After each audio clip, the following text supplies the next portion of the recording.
call the meeting to order around 6:30, and I'd like to ask our host, Town, Doug and Dan, to just kind of welcome us to this beautiful barn. Mark, you don't know what you're missing. You should be here, buddy. It's nice, guys. This is a great barn. Dan? Doug? Hello, everybody. Welcome to Marlboro. I think this is the first time that I've been on the board where it's actually been held in Marlboro. And so I appreciate you all coming out to our lovely hamlet. I guess we can call it a hamlet on a hill. I wanted to toss it to Dan, who's got a little bit more historical perspective on where we actually are.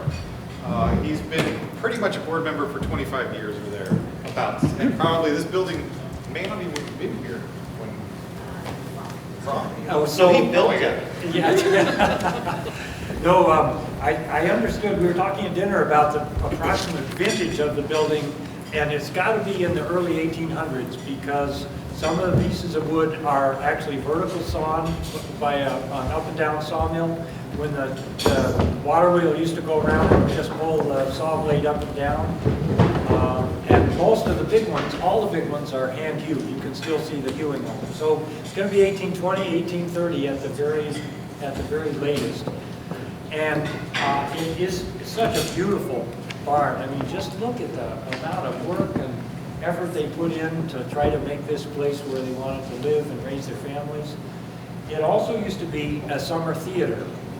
During a short period of time, the whole property belonged to a person who was at that point my uncle. He no longer is, but he just had a bicycle accident. He's in the hospital, but when he owned it, he let some people use this for a summer theater. And you can just imagine, you know, the kinds of plays that they did in here, trying to use the space and somehow evoke the feeling of it to make their plays be, you know, effective and useful. So that was a lot of fun. And here we are again today, you know, trying to use the old building effectively and have people own it now who appreciate it and honor it and let us come here and use it. So thanks. Thank you, guys. Colonel Williams. So just a real quick historical thing that I never knew until I was rebuilding the Mother Goose house in Eastover, is that you'll get mixed beams too, because a lot of times the old farmers were very frugal, and if a neighbor's barn fell down, or you know, when there was a mass exodus out west, they would go steal beams. Because if you actually look at some of the older barns, you'll see there's places where there should be a joint, and you know, what it was is they took it from somewhere else and they adopted it. So that's why sometimes you'll get the mixed hand-hewn, sawn, and then there's always repairs over the years too, you know. So, and if you look at the size of some of these beams, I mean, you know, can you imagine finding a tree you could saw that kind of beam around that doesn't go like this? So, thank you guys. Our history lesson is over. Let's get into our meeting. Thank you, Dan and Doug. Okay, so somebody said that we don't have to wear masks, but it would be that if everybody's comfortable, you can leave it on or you can take it off. Is there anybody uncomfortable if the person next to you takes their mask off? Because I'd love to take mine off just because I hate trying to talk through this. You don't mind? Okay. Okay. Thank you, folks. You're vaccinated? I have. Long time vaccinated. Okay. You're good with me. Okay, so additions, deletions to the agenda. I know that Laurie wants to add something under her financial review. It's a board resolution. Yep, so we will add that Thank you. when you do yours. Laurie, is there any other additions or deletions? Okay, I have the minutes of the June 16th meeting. Remember way back then? I need a motion to approve, Al. So. Oh, go ahead. So moved. Second. Ken moved and Al seconded it. Hey, guys on the TV, I can't really see you, so make sure you yell. Yeah, I don't know. Are they froze up? We have They'll freeze a lot. We'll be able to hear you. We can hear you. Okay. I think it's the, Is that Chinese from Leland? I would translate it. Me neither. Okay, we have a motion by Ken, a second by Al. All those in favor say aye. Aye. Okay. Hey, I don't know, Mark, if you can talk or or Emily or Doug from here, but the next thing is the weighting study update, and I think I copied something. There's a big to-do tomorrow in Most Peculiar where Carolyn spends a lot of her winter, and Emily and Laura. There's something going on, so you guys want to talk about that? Mark, do you want to go first, Emily or Doug or whoever? Can you hear me? Yes, I can't see you, but we can hear you. I can see him, he's up in the upper right. It's frozen. You can't see me? Oh, I well. can see you, Mark. Okay, well, great. At least I can be seen by someone.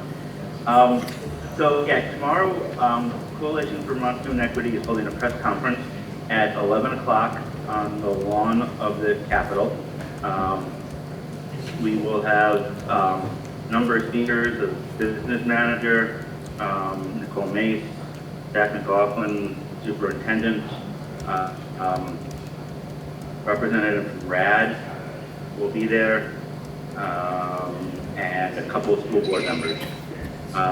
And we're going to be discussing the current state of where we believe the task force is and where we believe it needs to go. We welcome everybody to come to it. I personally won't be there just because I'm not doing anything that involves other people, unfortunately, these days. But the news media will be there. Television stations are going to be there. A number of newspaper outlets have confirmed they will be there. We will be recording the press conference, and it will be up on our YouTube channel, which I will share out once it's there, in case anybody wants to watch it. That's all I have about the press conference. Okay, Doug, do you want to say anything about the effort? Hey, Mark, do you want to just mention the public hearing that's coming up in October? Yeah, there's still a little confusion about when it's going to be. They had scheduled it for October 20th, but we got word that it's been moved to October 29th with a time to be determined. There will be somewhere north of 40 spots available to speak. We also haven't given that number yet. At the first public hearing, which was held on September 8th, there were 40 people, there are 40 slots available, 40 people signed up, 40 people spoke, all in favor of the weights, all in favor of not using categorical aid in place of the weights, and for implementing the weights as soon as possible. So there will be, we have a pre-sign-up page on our website, cvtsc.org. We will notify anybody that signs up on that as soon as the registration opens with JFO. So if you're interested, you can just sign up there. Otherwise, we will have announcements if you're on our mailing list. We'll find out when it opens up. And the legislative office is going to be putting out a press release soon. I expected it yesterday, but they'll be putting it out soon with details about the hearing. Can I just say one more thing? No, keep going.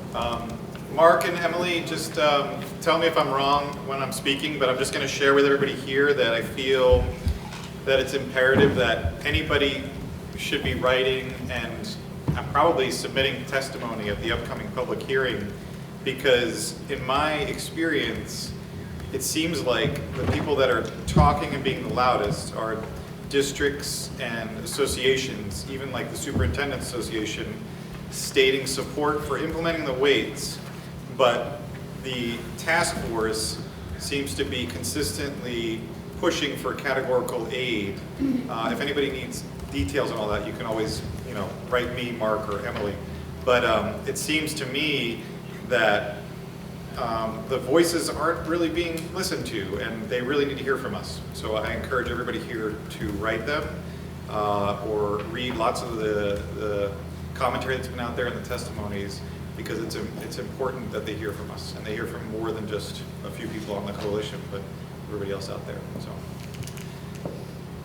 I would second that, absolutely. Emily, do you want to weigh in at all? Only that I would say that that's for every issue. You know, Vermonters weighing in is very important on every issue that comes to the legislature. Okay. Does anybody have any questions or other comments? Okay. Thank you guys for that update.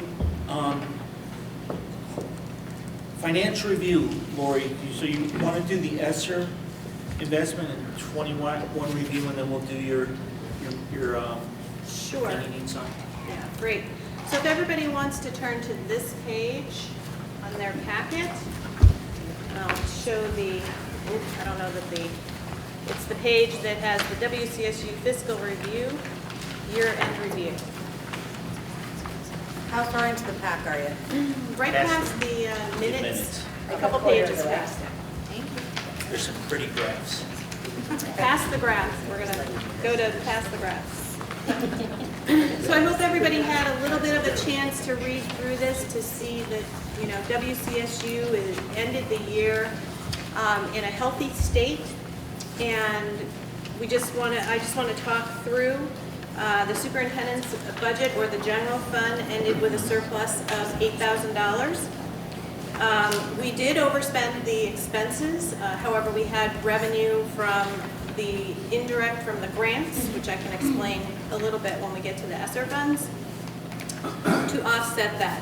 We did need additional staff with managing the grants that were all coming through the office.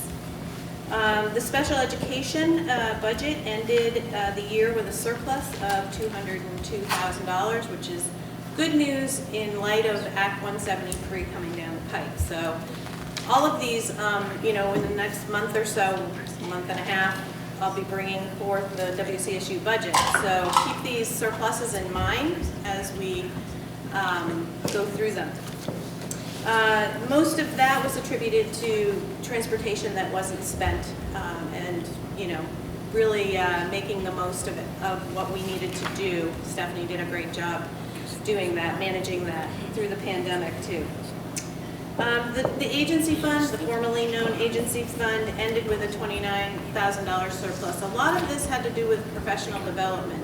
Windham Central and West River have a joint professional in their master agreement, have a joint professional development line where the money is pooled, and teachers were not able to take their professional development. So this is added to our fund balance there. And, you know, we managed, or we're managing, I guess it's really going to go on until about 2024, about $4.3 million in additional grant funds, so that are flowing through, which hits every aspect of our business: payroll, AP, you know, just managing the grant management system from the AOE. So I just wanted to sort of call out, she's not here tonight, but Liz, who also works with Jen very closely, developed a system for us to track all of this. And I was recently talking with the AOE and asked for comparable data so that we could see how all the other districts were spending their ESSER money and that type of thing. And they couldn't give it to me. They had no way to do it. And I thought, you know what? Here we are. We can absolutely pull together reports and charts to let you know. And that a lot of that has to do with, you know, just Liz facilitating that procedure. So that was really wonderful. It's a great little program, too, for those program geeks. Where's Al? Airtable, Al. Look it up. Okay. So the first funds that came through were the CRF funds. I'm not sure if you remember that, but that was the COVID relief funds. Those were, you know, immediately came from the federal government and covered a lot of the sanitation, custodial, all of those first responses to the pandemic.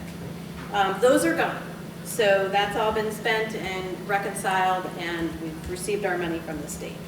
So now we're on to ESSER funds. We have ESSER 1, 2, and ARP ESSER, which is also ESSER 3 in some cases, they call it. And we'll talk a little bit more through the graphs on those. And then the last point that was a big thing for us through the pandemic was that our child nutrition program coordinator, Donna, put together, did a lot of extra work, nights and weekends, to put together the information that the state awarded the PEBT cards to our families. So, $642,000 went out to just Windham Central families. So, again, a lot of extra work through the pandemic, but really serving our community. So, I really just wanted to stress that. Laurie? Yes. Could I take a moment to say also, she also applied for the Fresh Fruit and Vegetable Program for all of the schools, and she got those grants for us, which is a really big deal because that allows us to have extra money in order to buy fresh fruit and vegetables for our kids for a snack every day, which I mean, that level of service was really nice coming from the SU, and that came directly to my school and it affects my families. Thank you. Well, and just to give you context, we have about 1,000 students we serve in WCSU, and about 70% of them were getting PEBT. So you're talking about $10,000 per student during the pandemic for food. So the work was well worth it, and the families really benefited. So the next chart in the next page is just really a chart that shows the year-over-year fund balance. And again, these are unaudited, so our audit is actually happening right now, this week. And so, I really wanted to lay this out for you so that you keep these in mind as we start the budgeting season. The next chart is the COVID relief funds. It just, talks a little bit about the different funds. So we had the regular COVID relief fund where spent about $628,000. And again, that was the first money out the door from the federal government that went to sanitation, custodial, really just responsiveness. We also got a child nutrition grant for some equipment that was needed in some of the kitchens that helped serve the students. It also purchased the car at River Valleys, so that was another thing that happened. So I do have CRF HVAC on here. HVAC actually happened in the districts. The SU had very little in as far as HVAC is concerned, so that's why there's not much money spent there. Okay, so ESSER funds. So the ESSER 1, again, hit us pretty quickly out of the federal government, and then ESSER 2 came shortly after, but with some more stipulations. So there was a stipulation to have an education recovery plan, which our LEA recovery coordinator, Ms. McCusick, put together. We had recovery team members and from all the districts represented, and we put together a recovery, or they put together a recovery plan. And this plan is basically the guidebook of how the money is spent. So that was, they did a needs assessment, and then the principals put in requests for the money based on this and based on the needs in their buildings. So that's, the next chart is the ESSER 1 and ESSER 2, how it was distributed. So it was a total of about $1.3 million, just shy of 1.3. And this is how it was distributed to the districts, and and WCSU was more, again, for those quick needs that had to happen, more custodial, that type of thing that needed to happen. We had a bill it to COVID fund. So there were things that would come up that, which are still actually coming up almost weekly, really, that are items that we are having to address because of COVID. And so those would go into the pot called bill it to COVID. Yeah. So basically we created 3 buckets. We created the WCSU bucket, which was going to benefit everybody. Things like what Laurie talked about, billing it to COVID. We created the individual district budgets, which we just simply did off of your normal allocation. So that got put into the principal's hands, so the principal got to decide what the independent needs were for the individual schools. And then we had the other bucket that was going through the recovery team. And principals had the opportunity to then apply for those and then go through that process. So we wanted to make sure we had the global WCSU. We wanted to make sure that we had the individual at the individual districts. And then we wanted to make sure that we followed the recovery plan and have some assets that those could be distributed as well. Is that the indirect bill, that last bucket? So indirect is Laurie will correct me, but basically indirect is for the function of making sure that all the grants happen. So that's kind of all back office. It's to make sure that you have the accountant that's going to take care of this, the grant coordinator that's going to. So we're allowed to do that. We do that because we need it. We need, as Laurie talked about, we need certain positions during certain times to take care of that. And so we don't have to bill that through local funds. So indirect is kind of the back office. That's how I think of it. It's the back office. And if we don't spend it all, it goes to the WCSU fund balance. So it always stays within the system. But it's usually things that are just back office to make sure that the other 80, 91% happens. Just because the WCSU is a bigger slice than all the other districts, can you give me some examples about how the funds were distributed to the SU, but then actually benefited the schools and the districts?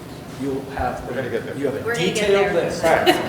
You've got 5 pages I mean, of I'm every single line. thinking of like, yeah, I just need some example there to further explain that why.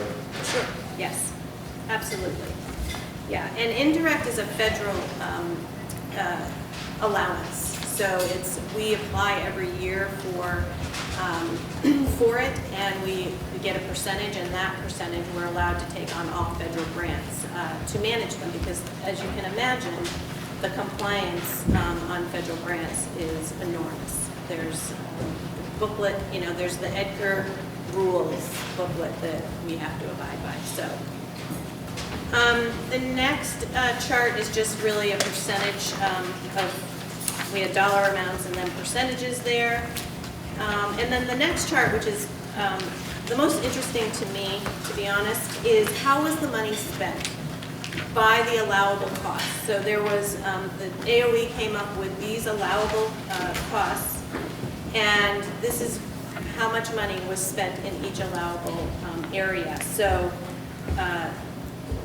addressing learning loss, right? Over $300,000, $325,000 went towards just addressing learning loss. That's huge and great, right, for our students. This money is getting to the students.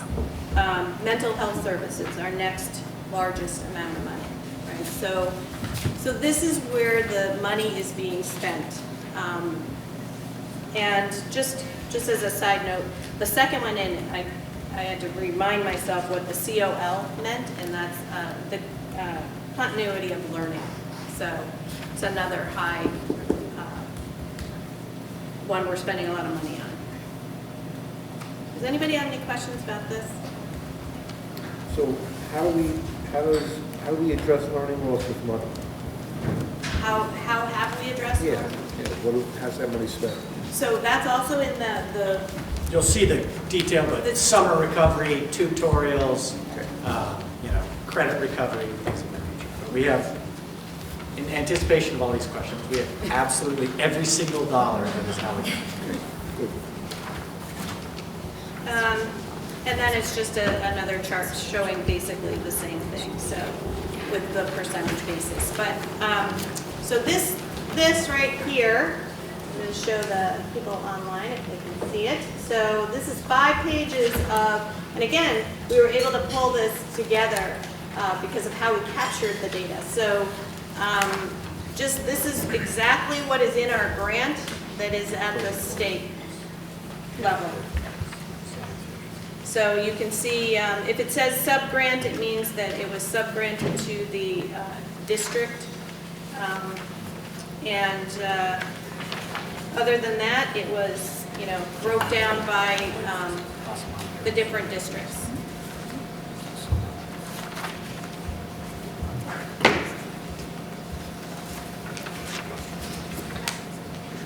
All right, and? Well, and just to go back to Doug's question, The $357,447 for the WCSU also includes the allocations from the recovery. So it's general WCSU things, and that's things that were awarded to the recovery. And that is on page 4 and 5 of the ordinance.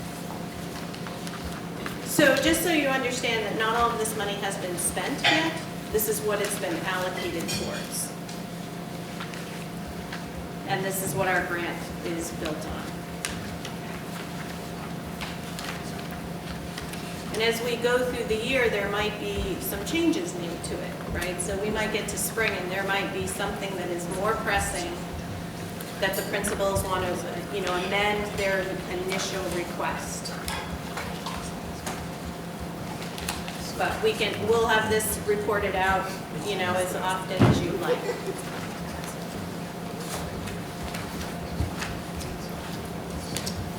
So I think the other charts that were in the beginning, if we go back a few pages to just after the minutes, I think they're just really more charts of the same. I think they just really got put in there twice.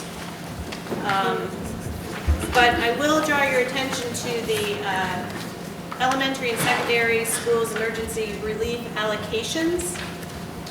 So this is a listing of all of the districts in the state of Vermont and what they were allocated for ESSER funds.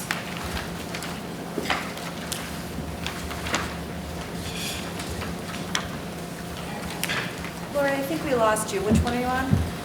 So if you go to the end of the minutes, which was, did you find it? Yeah, that's it, Scotty. Yep.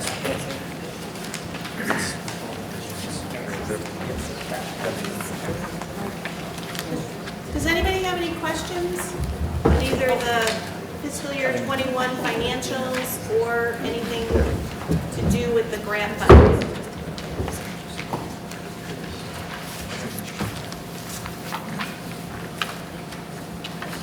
Thank you. This is a huge amount of work. This is insane. And very detailed. Always accessible.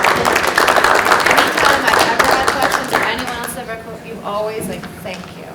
You're welcome. To everybody that you, yes, thank you. Transparency is key to this position and to WCSU. It's just how we operate. So are you going to go on to?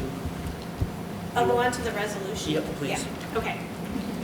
So this is a omnibus resolution that allows me as the Director of Finance to remove people off of the checking accounts and put people on the checking accounts without having to come to you every time to do a new resolution. So we did this for West River when they merged, and we did it for River Valleys when we merged, but WCSU doesn't have an omnibus resolution. So this is, so the motion would be to allow the chair to sign the omnibus, can't say that quite right, resolution to allow the Director of Finance to add people and subtract people from all of the bank accounts, the WCSU bank accounts. So Okay, we have a motion to, Peter, did you get it? Yes, sir. Okay, to allow the chair to sign the resolution. And who seconded it? Ken. Ken. So we have a motion by Alice and a second by Ken. Is there any discussion? If it's not unanimous, we do need to do a roll call vote because we do have people on television. So all those in favor say aye. Aye. Any opposed? Any opposed? Any abstentions? The motion, I believe, carries unanimously. Motion carries, so send it down. all right, you have to come to the office and have it notarized. Oh, is there a notary here? Not here, but in the office we We do have one at the office, I sorry. didn't know if we had one here. Save you a trip. I will keep it. Because I'm going to make you come to my office. I'll come to your office, so bring my notary with me. You're gonna buy lunch, right? Of course, I always buy you lunch. We're good.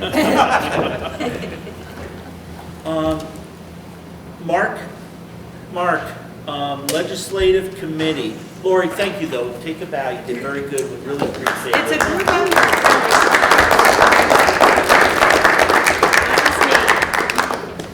Mark, legislative committee, you wanted to have a discussion about this, so I will turn it over to you, boss. Unfortunately, I had nothing. My schedule is just became overwhelmed with other things, and I didn't have a chance to work on it, so I do apologize to the board for that. So I have to pass on it. I don't see my schedule lightening up for a number of months, so. Okay, so basically though, Mark, if I could summarize, Mark was looking to maybe have a subcommittee of the Windham Central Board to kind of pay attention to legislative issues, to kind of like spark everybody, kind of like what we did with the weighting study.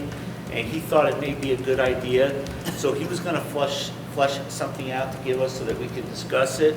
So if anybody can think anything, or if you think it's a good idea, think it's a bad idea, maybe discuss it amongst your, your local boards. And Mark, why don't we plan on, I'll ask Bill to put it on for when we reorganize in the spring. Sounds good. Okay, is everybody okay with that? Does anybody have any thoughts or anything they'd like to throw out about it, or do we want to move on? Yes, Dan. Rich, it's not really related to that, but I was just reelected as a VSBA regional representative tonight. Mark nominated me, and there were 2 people at the meeting, Mark and myself. So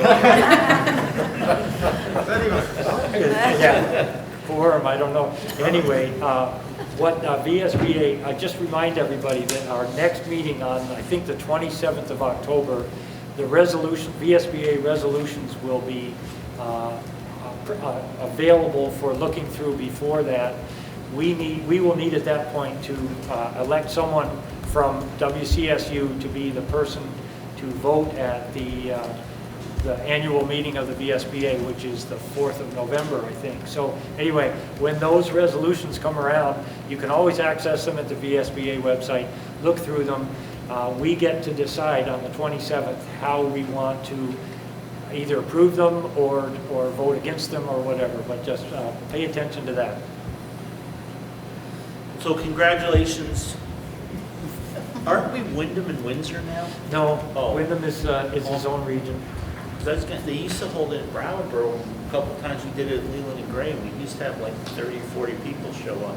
Well, neither Brattleboro nor Windham Northeast have paid their dues to VSBA because they're in a dogfight with them. So what that means is there's almost nobody in the Windham region who is a member of VSBA. Windham Southwest is, but we don't see much of them, and then it's us folks. Well, congratulations, guys. Rich, I just want to thank Dan and Mark for their service on the VSBA, because they are a voice that matters for us down here and in other districts that are sort of the same problems that I think Windham faces. But they do sway some opinions that would be very disagreeable, I think, for our region. So thank you for your service, Dan. Thank you, Mark. Thank you, Mark. Thank you, Dan.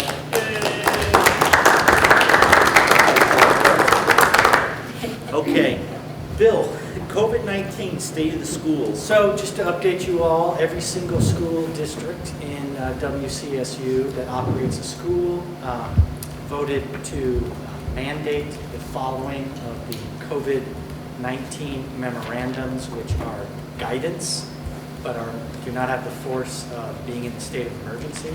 But because all of the boards voted to mandate that guidance, we've already had 7 since the time that people mandated, 7 different updates. So thank you all for that thoughtful motion to follow that, because we can then just follow every update that comes along, and we can have a nice smooth transition moving forward. Our next probably 2 big challenges that will be coming down the pipe are winter sports. We're very fortunate that Bob Tebow, the principal of Leland and Gray, is also the past president of the Vermont Principals Association, so he gets to serve on a very small subcommittee. You want to speak about that a little bit, Bob? Sure. So last year, the governor's office asked there to be a committee to discussed the startup of sports at high school level and middle school level.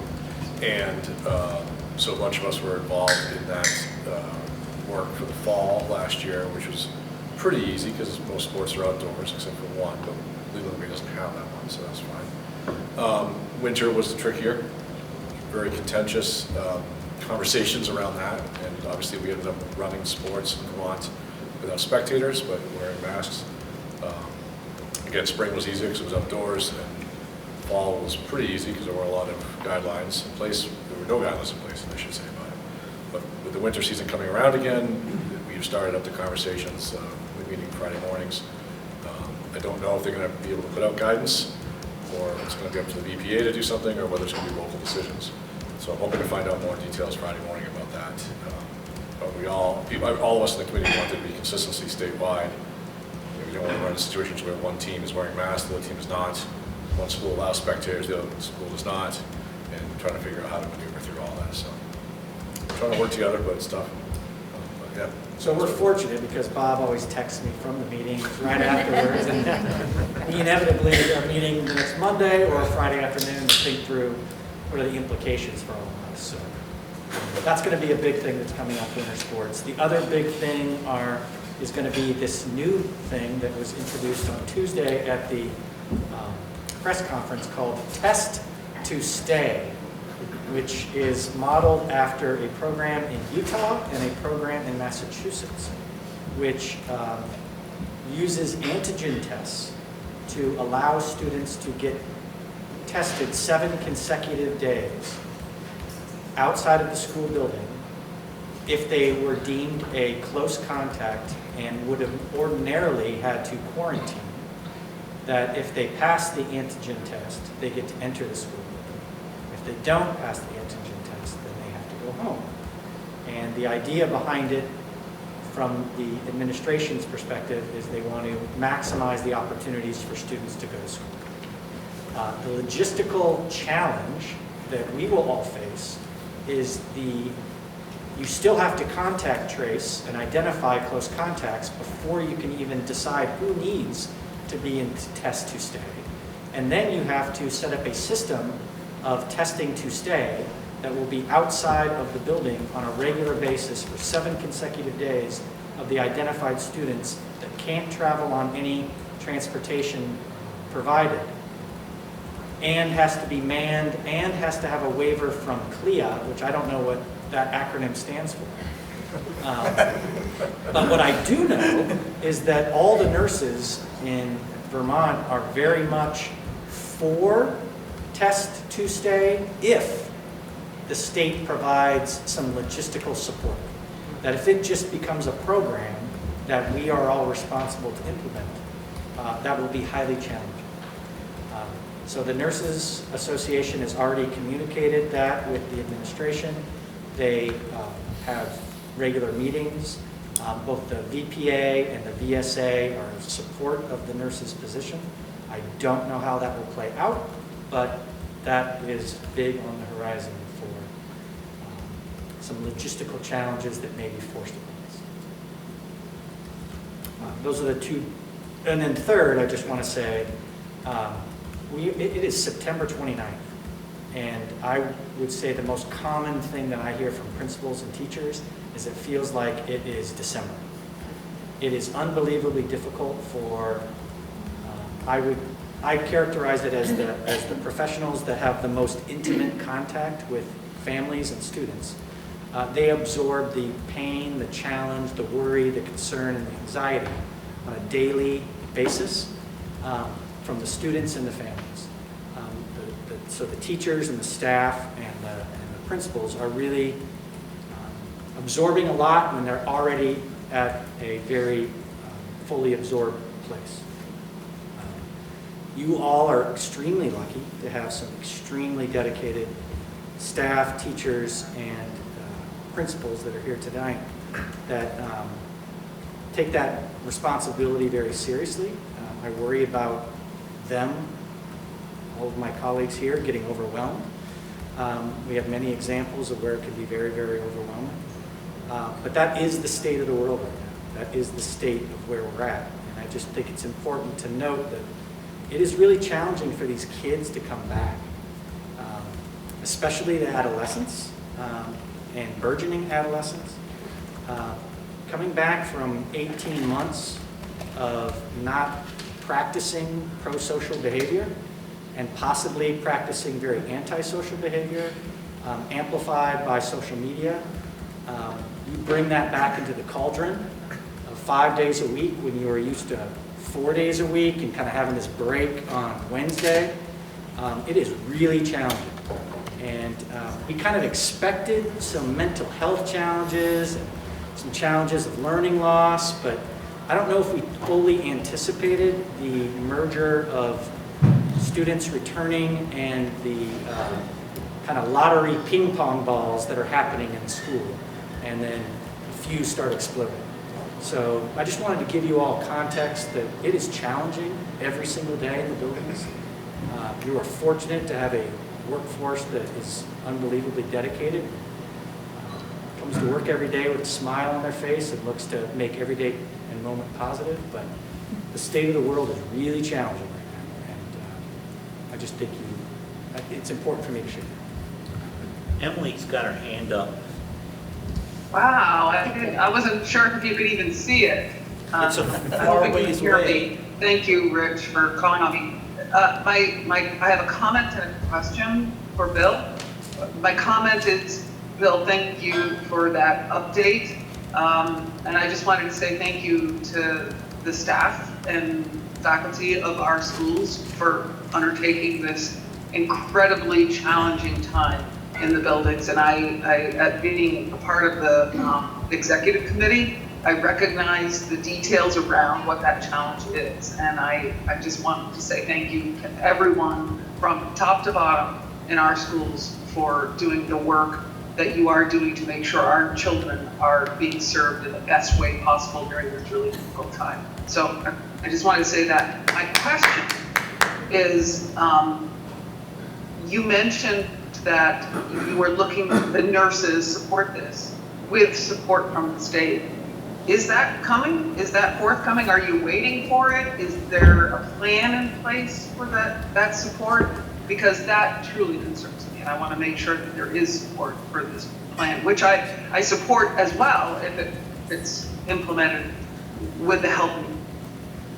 From what I know, the nurses have a regular standing meeting weekly with representatives from their organization with the administration, and that the professional organizations, the VPA, principals, VSA, superintendents, have communicated in writing and in presence their support for the position of the nurses, that we need support from the state if we are going to pull off a program as they are suggesting. Are you all set, Emily? I am. I see Doug and others probably have their hands up, and I would love to hear the follow-up questions.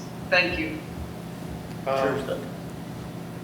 My question is a logistical one, Bill. Yeah. This is a request of the Association of the AOE, and that would be Secretary French directly, or? It would come down as a COVID-19 memorandum. So if people wrote Secretary French's office and stated this is a concern for them, that their already overburdened staff could potentially be overburdened by another mandate, then that would be an appropriate path for commentary. Yes, the Okay. appropriate path would be, we understand that this is in the planning processes, and we encourage you to follow the Vermont Nurses Association advice that there is going to be state-level logistical support in order to pull off something like this. Because if they're only hearing from the Nurse Association, then they need to hear from other people too, because as somebody who echoes, I think, what Bill and Emily said, being on these executive committee meetings and talking to my principal, there's an overwhelming state of burnout already. And to add to that, we should all be concerned about. And I think we should all get involved in some way to either just express a 3-sentence email to Secretary French and the AOE saying we can't overburden these people any longer. So send the support. So, Bill, if you don't mind, though, I think everybody knows we've talked about it. So, starting with the pandemic, we've held weekly executive committee sessions with Bill, usually Thursday mornings at 9 o'clock, 10 o'clock, somewhere in there. And it's just kind of a sounding board, and it's worked out really well. And I was concerned we were going to overburden Bill, but Bill actually, when we've tried not to have him, Bill insists that we do. So I just think he likes to visit with us. But Lunch, right? yeah, we don't do lunch. No, it's virtual. But usually Al and Emily and Doug and Beth, sometimes, and Allison, when she's on vacation, like on the beach in the middle of the winter, you know. She's gonna hold strong. What are you talking about? She's there all the time. So, but one of the things is that a couple meetings ago, I got on late, and Doug had been discussing the problems at his school where his principal, instead of being a principal, is in a classroom. And so we did make some suggestions, and I think Bill, you like implemented some of those too, trying to ease the burden a little bit. So it has been a concern, but as usual, you know, Bill's been able to do something to help alleviate some of that with our staff. And so I think that's a really, you know, it's been a really good move, and it's really worked well. And then I just feel like, you know, we're trying to do our best to help out, but all the boards, I mean, one of the things that we talked about was sending out a letter to all the parents saying, hey, you know, we need some substitutes, you know. If you have time, you know, please apply, you know, and it's not like we'll say you have to go to Windham if you live in Marlboro, or Marlboro if you live in Windham, but, you know, if you can help out at your school. So I think it's a really good time, too, to try to get volunteerism back, because that seems to really wane a lot, you know. If everybody can really push that, I think it'll help. And I think you've eased it up a little bit, like you're putting subs after you get what you told me. No, we just, we allocated the opportunity for principals to hire a sub every single day, whether they have somebody out or anticipated out or whatever, just to provide another person under the direction of the principal to support all the challenges that schools are facing that are happening during a global pandemic. It's a minimal investment that put in the control of the principal so that they have the ability to have an extra resource on hand. I mean, I was talking with Bob the other day, they lost power. Just having an extra person around for logistics, that's a big, big deal. The other challenge, though, is finding people that will actually come in. So yes, we've allocated the resource. That's another example of a WCSU. I don't want to make that a local cost. It's a WCSU. Everybody gets the opportunity to use it. But also, you guys employ very fiscally responsible people. So if they don't need it, they're not going to do it. They're going to do it when they need it.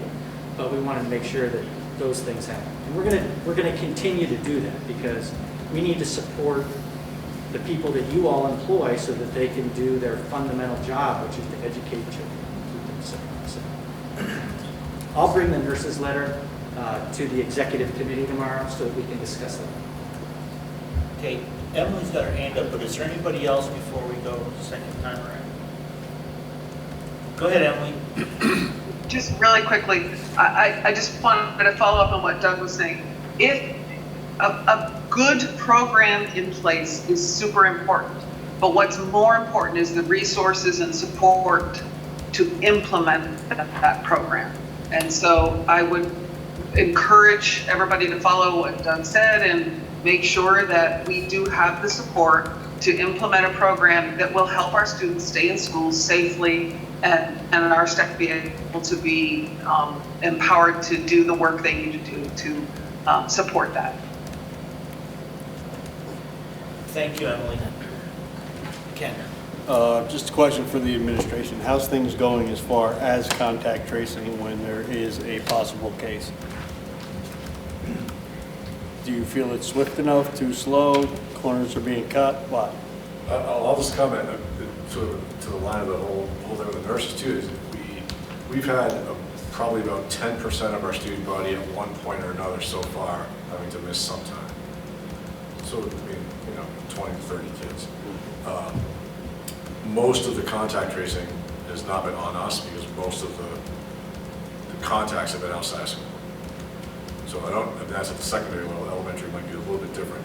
But I will add that this idea of like testing to stay, if you guys read the news, Springfield School District with 1,000 kids had to close down because 25% of the kids were in quarantine at one time. So they had 250 kids in quarantine K-12 this past weekend and going into Mondays. They had no school on Mondays as well. So the testing piece to be able to stay in school is essential. So we have 10% of our kids who have been impacted by it already, and it's not even October yet. So, you know, yeah, I'm worried about that, our ability to kind of pull it off. But we haven't been overburdened by the new contact tracing rules per se, because most of the contacts have been with the kids outside of school. Okay. I just want to comment that the parents are doing an incredible job. And parents are keeping their children home when they're sick. They're taking their kids in to get tested. They're initiating this behavior that makes it so the schools don't have to. And it's the responsibility that's happening in the West River Valley is really incredible. And it shouldn't go unnoted, because the schools, I mean, to do it on your own as a school would be really a difficult task. We don't have the person power to do that. And so for the parents to be taking responsibility, not sending their kids into school because they've got the sniffles, and then take them to the doctor and get that squared away and then report back. And our nursing staff is super organized, and they're very good communicators, and they're reaching out to the families, telling them exactly what their timelines are, and so it's all being taken off, my plate, which is a big deal. So I can be more involved in education and less involved in medicine. And so again, it's really the nurses and the families that are doing the majority of that work for me. Is everybody good? So that kind of segues right into WCS report, and Bill and I get to do a report. But before we do that, I'm going to take a few minutes. And it would almost seem like this is reality TV. And I actually went to a hearing at the Dover Select Board meeting because a guy down by me was going to do one of those building wild cabins. They had to get a permit from the selectmen to do it, and I never forget the guy saying to the selectmen, reality TV has no reality in it at all. And what I saw going on down there, what I actually saw come out on TV, it was two totally different things. But this is not planned, and this is not reality. So I got to have Bill stand up for a second, and I'd like to get all the board chairs to come over and stand by Bill with me.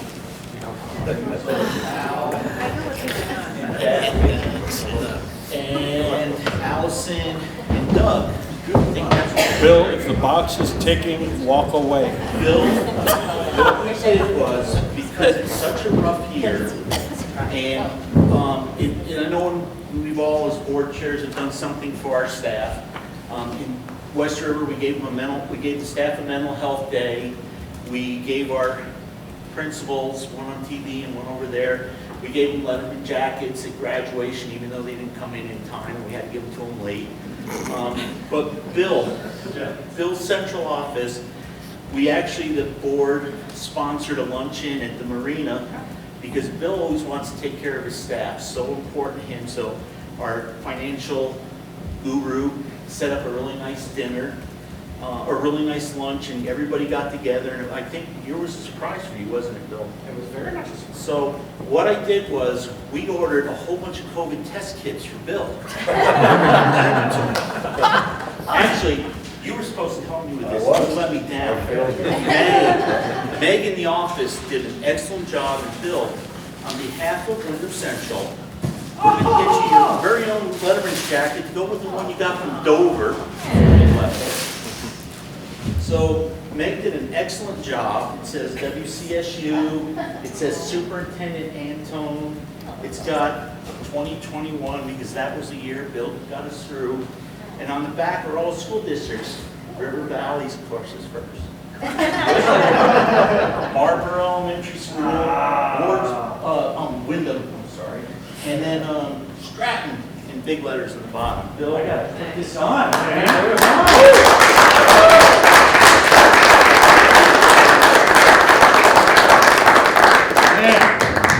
I don't know where the blue came from. I thought it was going to be green. Bob lost his chance. Here you go, buddy. Either way. Yeah. All right. Nice.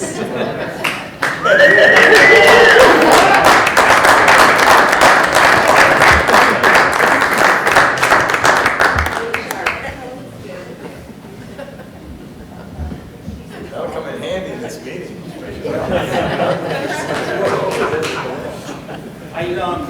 Just saying, and I know Emily may want to make a comment. Emily and I, for almost 25 years now, I think 20 years, have been chairman of Windham Central, and I could not imagine going through COVID with anybody else at our helm. I could just, you know, and I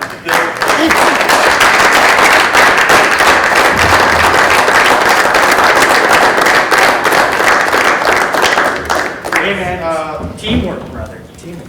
Rich, it's also a reminder that when we ask the administration to leave a meeting, when we're talking about them, it's usually something like this we're trying to get done, Bill.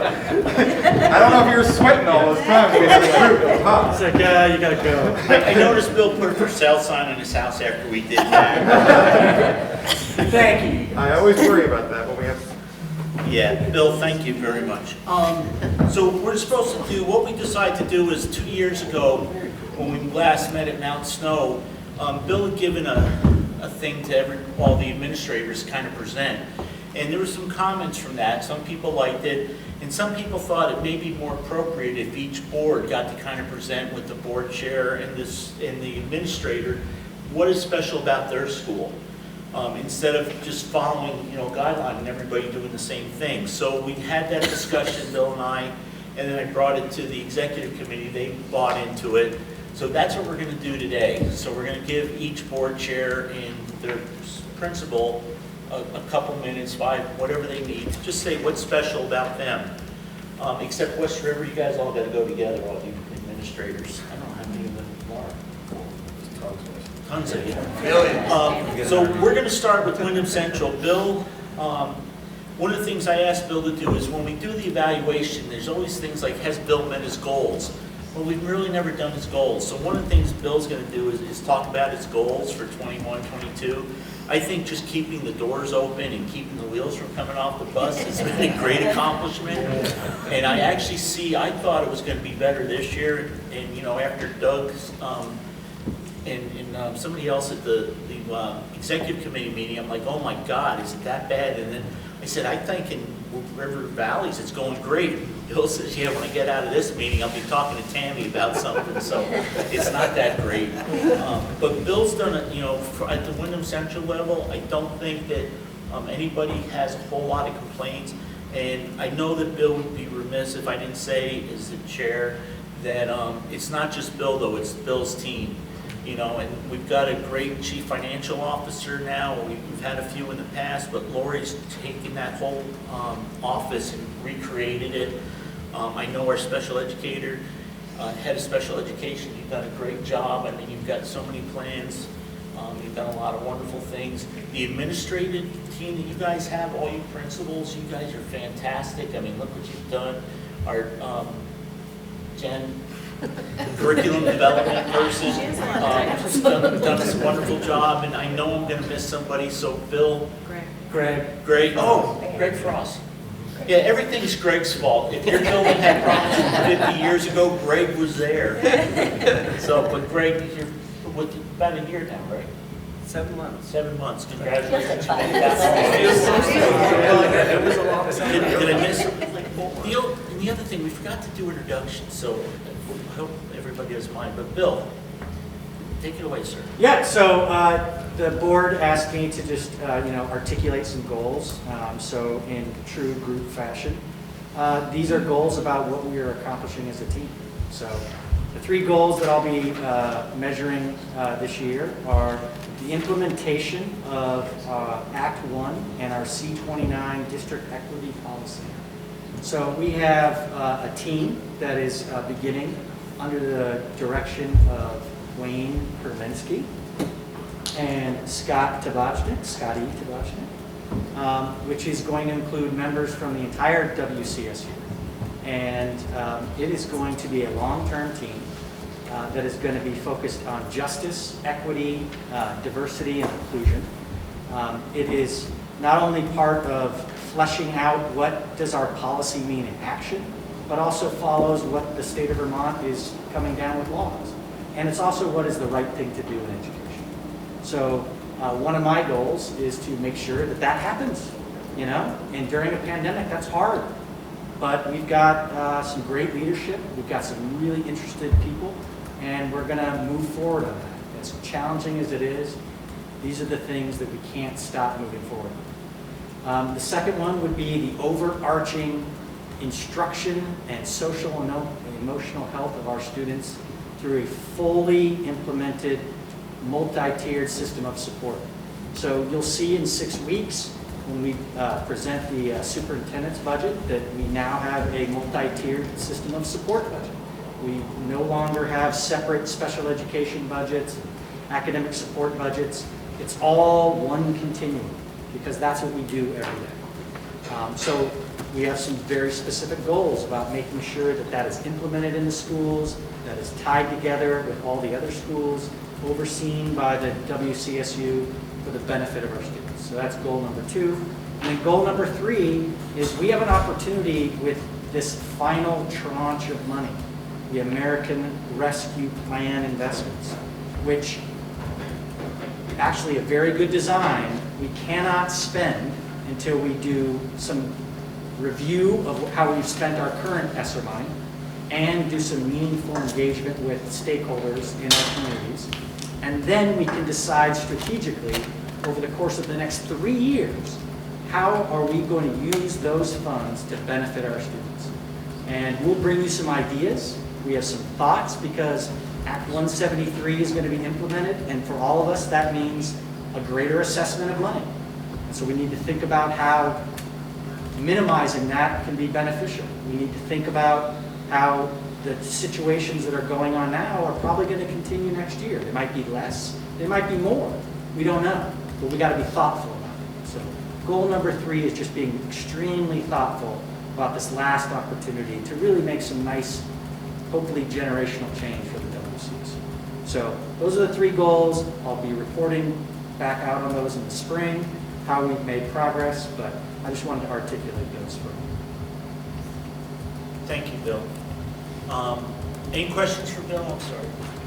Comments, thoughts? So when we do the evaluation come up in February, just remember the goals. Bill, actually, you got to probably give us kind of an interim report just so when we do the evaluation. Absolutely. Okay, I don't see any hands up there. So next one is school district reports. And Marlboro, you're from host town. You get to go first, Doug. Sure. I'm going to invite my principal to kick it off, though. Wayne, you want to start first? Yeah, that sounds great. So I first want to really want to appreciate you coming out here. My commute home is a quarter of a mile. I live right behind the Colonel Williams. So I'll be walking with my flashlight from my phone, which happens pretty frequently because the school's right across the street as well too. I really want to echo what Bill was saying about challenges. When I think back to last March, we were looking at vaccinations, we were looking at money, we had plans in place to be able to think about recovering some of the losses that had happened to our students for the year, and much of that has not come to be really. It's been a tough year. It's been tough in staffing. Days such as 7 staff out of 18 for 100 kids with no subs are pretty common right now. Our chairs that we should have gotten in August may come in November. Little things like that, big things like staffing. Next week, we might actually officially have all of our staff hired and in the building.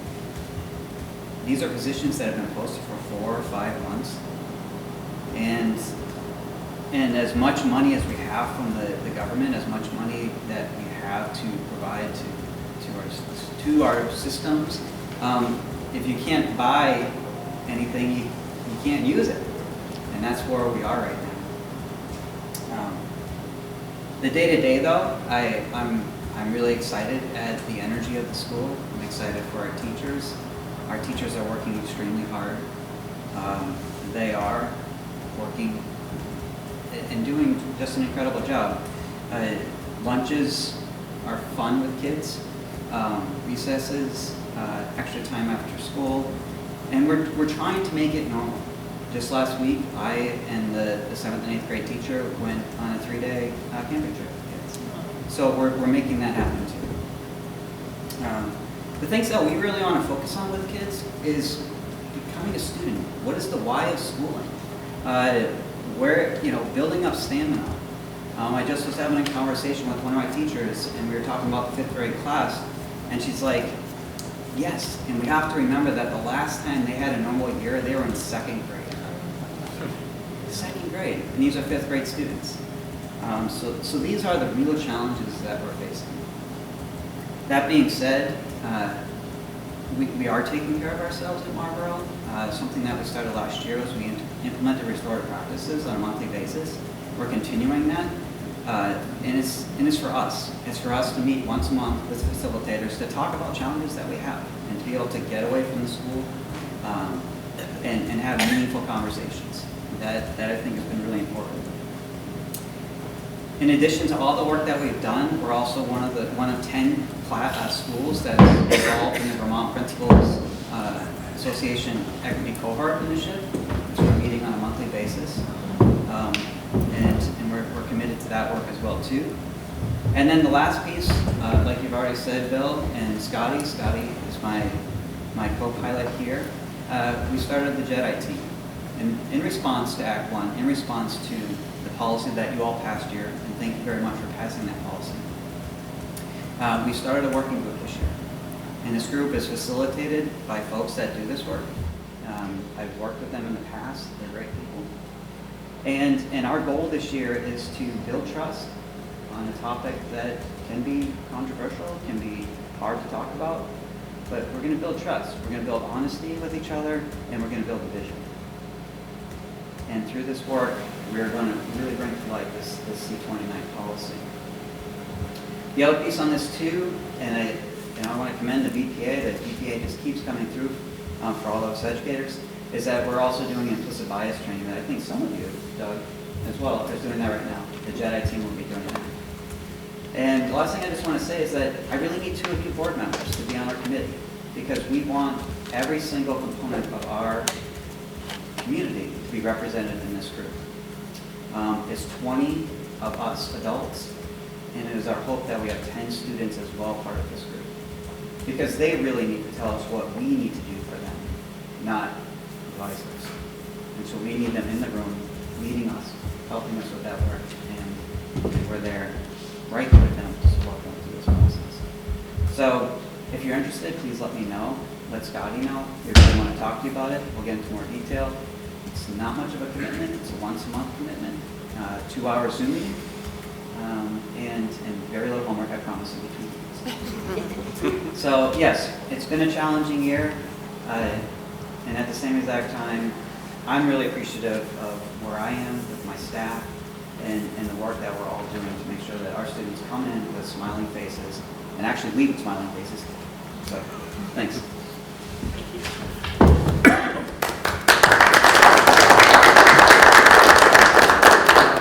I guess I don't know why I made you stand with me.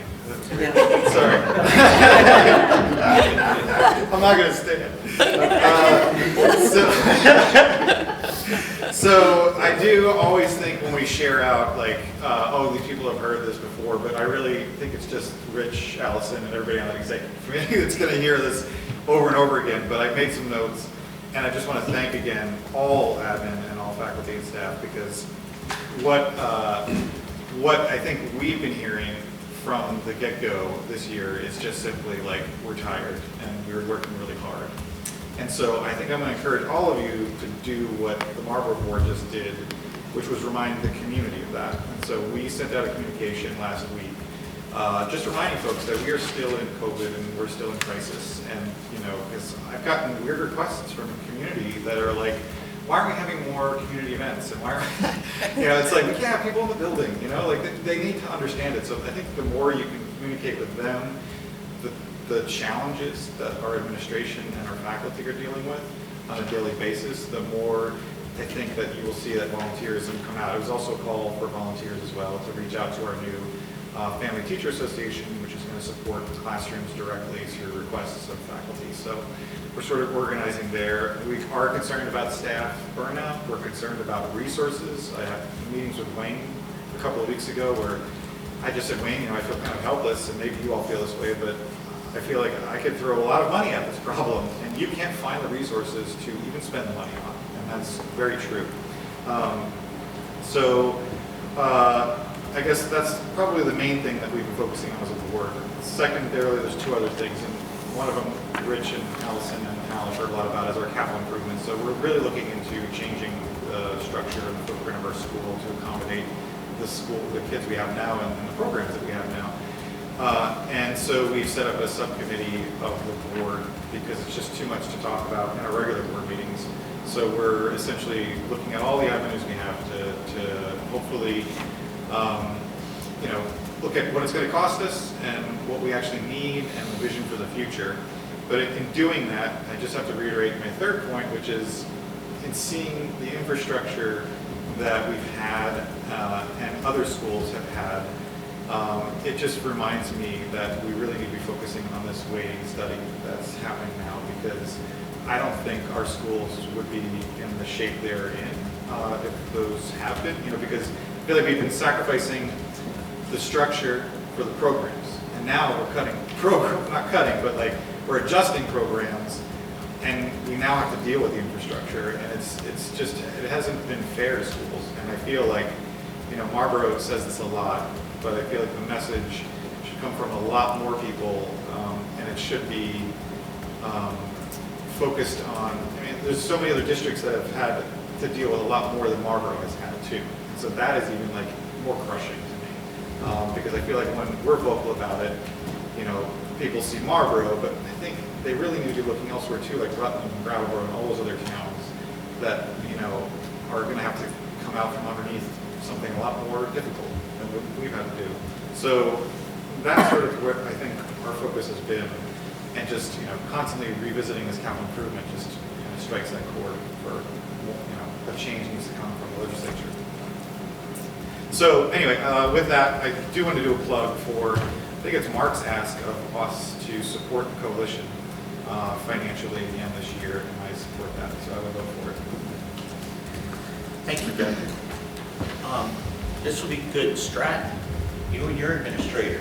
Yeah, our building looks great this year. How are your students doing? Yeah. Well, actually on the student front, we don't have the administrators or the building folks that we can, get this feedback from. So these meetings are really, really important for folks like myself to hear. We are tuitioning out to all of your districts, and hearing the things that are going on is it's really, really imperative and important. And I have two children at home myself. Fourth grade girls are terrifying. And I see what you're talking about with everything that has gone on. So I just can't thank, everyone in here enough. Like I said, we don't have our own to thank, so Stratton will just have to thank you guys. District update wise, we're doing okay. There's really not too much happening. We had some move-ins that have gone on, but we're just tuitioning away and trying to follow everyone's rules. That's pretty much it. And you're a very big participant in our executive committee, because I think you probably have the best attendance. 100%. You called me something one day. It was a sports person, and I thought it was like a baseball guy, and it wasn't. It was at this last meeting that we had, just like this. You called me it's a football guy. I don't know, whatever. But I messed it up at the middle of the meeting to call me Wayne something. No, I don't know. They're brothers. I don't know. You called me something for attendance. Nope. And I thought it was a baseball player, and I'm sorry for that. She's always on vacation, like she's got her phone, and like she's either in her car somewhere, or she's in a hotel room, and she's yelling at her kids. Great times. I don't believe it. We, Beth from Windham, she does have a few times she's had a miss, but she does try to participate, and it's been, I know, Beth, you brought us a lot of different things to talk about. You've been a very good participant. So your turn to talk about your school and with your administrators, how we had to split you up. No, never. I'll be brief. Obviously, Wyndham's been going through a tough time of its own, aside from COVID, I'm sure you know. But strangely enough, I think, as difficult as COVID has been, certainly for the bigger schools in the room compared to Windham, I think in a way it's really brought out how important small schools are able to navigate some of these tough situations. So I think in a way it's caused our community to maybe look at things a little bit different, hopefully. And I really can't say much more. It's really, it's all about Mickey and Sarah. So, and our community. We do have a good community. So we just need to get the information out there and keep plugging along. But right now I'm pretty grateful for being pretty small and being able to really support the students in our town and the families. So, and thank you for WCSU and Leland and Greg for supporting mine. All right, I am going to stand up. I need to move around. I've got lots to say. Sorry, maybe longer than it's supposed to be, but I started thinking about it last night, and man, it just started flowing. So, here goes. I'll do my best. My eyesight is definitely changing, so I'm supposed to take my glasses off to read, but then I won't see anybody, so I'm going to do like the best that I can with the whole situation. So, first off, thanks so much. Appreciate you letting me speak. These guys will tell you when I get an audience at graduation, it goes on forever, so my apologies in advance. So last night, I'm laying in bed with my wife. Don't get excited, Bill, it's not that kind of story. I can see the smirk under the mask. And she's watching a show called Bachelor in Paradise. Maybe some of you know it. Craig, I can see you loving it. I'm on it. Okay, I thought so. And what that show is all about is the people from The Bachelor and The Bachelorette get a second chance at love, and they all go back together down to some island in a beautiful place and interact and try to match up, and it's total debauchery. But what happens is a lot of lying, backstabbing, manipulating, cheating, sneaking, crying, talking behind people's backs, people letting their emotions get the best of them, just some of the worst interpersonal behaviors that you could ever imagine from human beings. The types of things you would never want to see from your children or your students. And of course, by this point, my wife has long since fallen asleep and I'm fully sucked in, watching the show by myself. And I think, holy crap, this is just like the Windham School Board meetings have been for the past 4 months. It's been a disaster. It's been a nightmare. It's been weighing on me super heavily. I've sobbed at the meetings. It's been like nothing you could ever imagine or ever want to see. You mentioned the reality TV. Had these meetings been recorded properly and edited, it would be a hit show. I am certain of it. So that's really been a huge focus, unfortunately, in Windham. But that's just the headline story that you see in the newspaper, which I'm sure some of you have read the articles. Maybe you saw the long 2-minute report it got on the news about the school closing down, and that the vote was decided by 2 votes only, okay? So there is going to be a revote. The petition was just recently received for that, so we'll see where that lands us in the future. That being said, enrollment is up 100% from last year, when we had a total of 8 students, and we now have 16 students.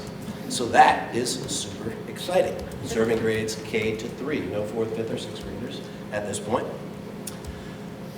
Thanks to the tireless efforts of one Beth Mcdonald, who does not get the recognition she deserves, as far as I'm concerned, for her effort on the school board when she has no kids in the school, and still does it amidst all the attacks that she's been getting. We still have the farm program. Now, I don't want to call it the farm program because that's come under some scrutiny, so I will say the farm partnership, or the farm relationship, or whatever you would like to call it. We have an amazing experience that the kids get at Meadows B Farm, and it is entirely because of the work that Beth does. So I want to publicly thank, in front of everyone, Beth Mcdonald for everything she does.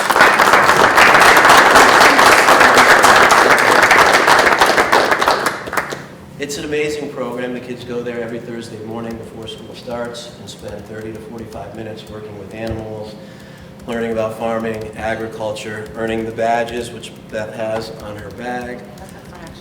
Okay, there's all kinds of cool things that the kids get to do, and even last year, during that disastrous year, they still set it up for success and gave us all the materials and directions so that we could run the badge program in the school through the teachers. And so the students still got to learn about sewing and did 3 separate sewing projects were incredible, and some herbalism projects where they made their own tea and other cool things. So that program, as far as I'm concerned, is a really big part of our school and is really amazing and provides the kids with a tremendous amount of really cool opportunities.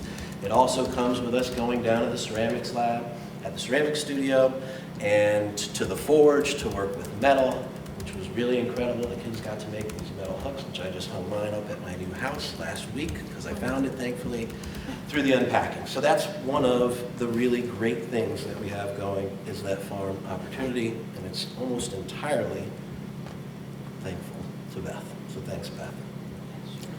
There's also a new $50,000 playground that has been put up in Windham, and that goes to the thanks to Laurie Garland. I began the process and got certainly a little overzealous and almost ruined the entire thing and told Laurie, yeah, it's all set to go. And she's like, whoa, we got to take 20 steps back. Relax, buddy. And she took it over and made it all work perfectly. So again, thank you, Laurie. As you've heard a million times over tonight, everyone who's worked with you loves you, knows your genius. And again, I'd like another applause for Laurie.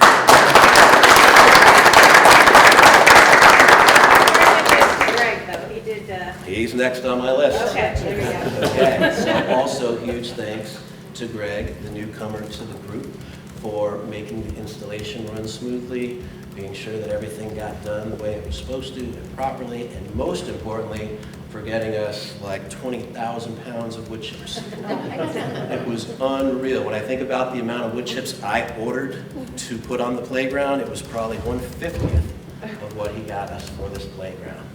And I can't thank you enough because I've seen several kids fall from the structure, land on their backs, bounce right up, stunned and shocked, I'm okay, and just keep going. So thank you, Greg, very much for all your help. There's no way I could have pulled it off without you and everything that you've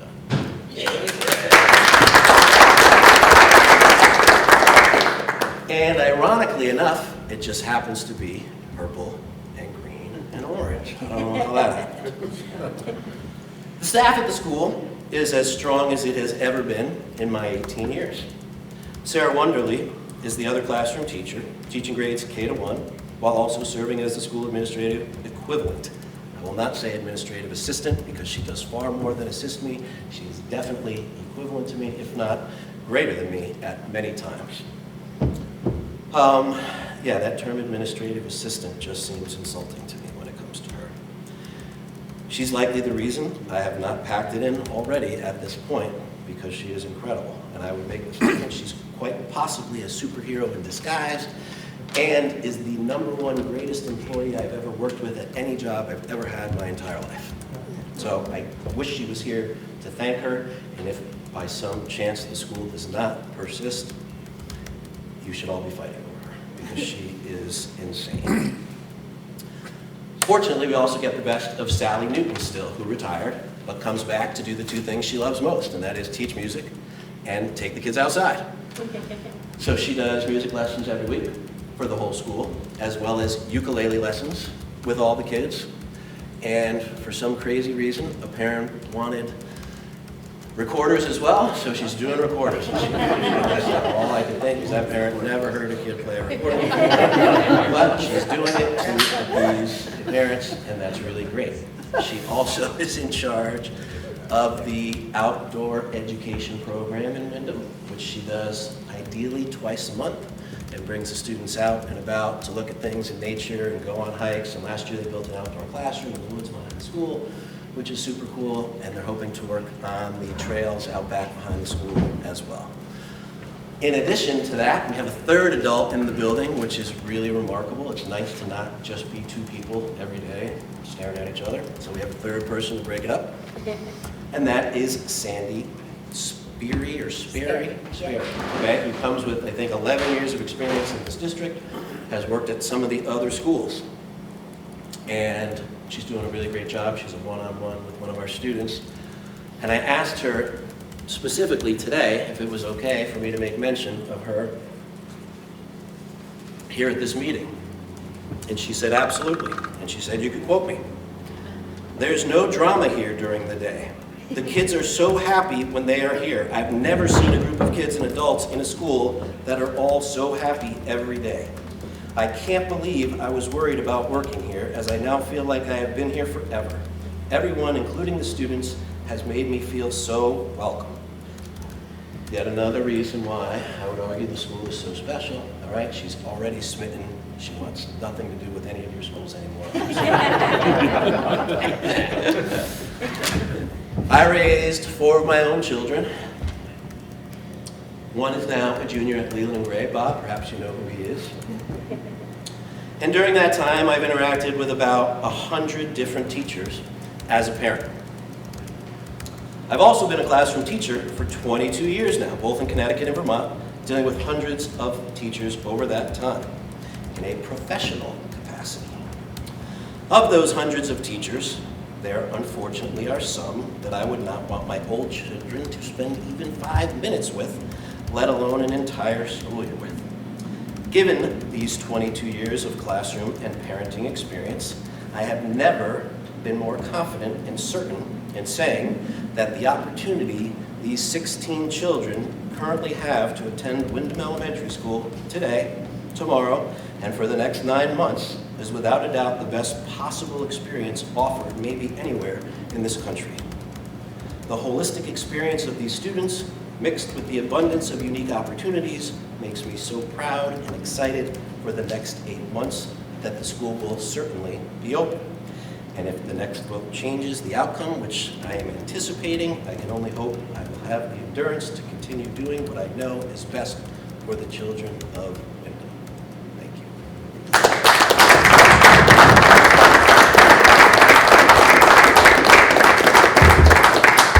Very entertaining, that was really good. Hey Al, do you mind if I swap with you and we go next and go last? Sure, no problem. Thanks. Didn't want to go last time? I'm always used to it, W, you know, I was always the last. Yeah. So, well, we had about 15 pages of prepared remarks, but Bob went over and said, we should cut it down. So, first of all, I'm going to add a little bit, and I want to echo kind of what has been the theme of the night, which is just how incredible our administration is, how our teachers are, principals, everybody that works in these schools, just the incredible job that they're doing. I mean, if you think about it, we have been living in crisis mode for 18 months. And anything pre-pandemic, if we had to have dealt with a week of this, it would have been like, oh my gosh, what are we going to do? But we have been dealing with it solid for 18 months. And I would echo what a lot of people have said is how everybody has handled this. I mean, it brings out the best in people and the worst in people. And just seeing the creativity and the innovation, top to bottom, of all of these amazing people that we get the opportunity to work with as board members has been incredible. So I want to give a round of applause to everybody.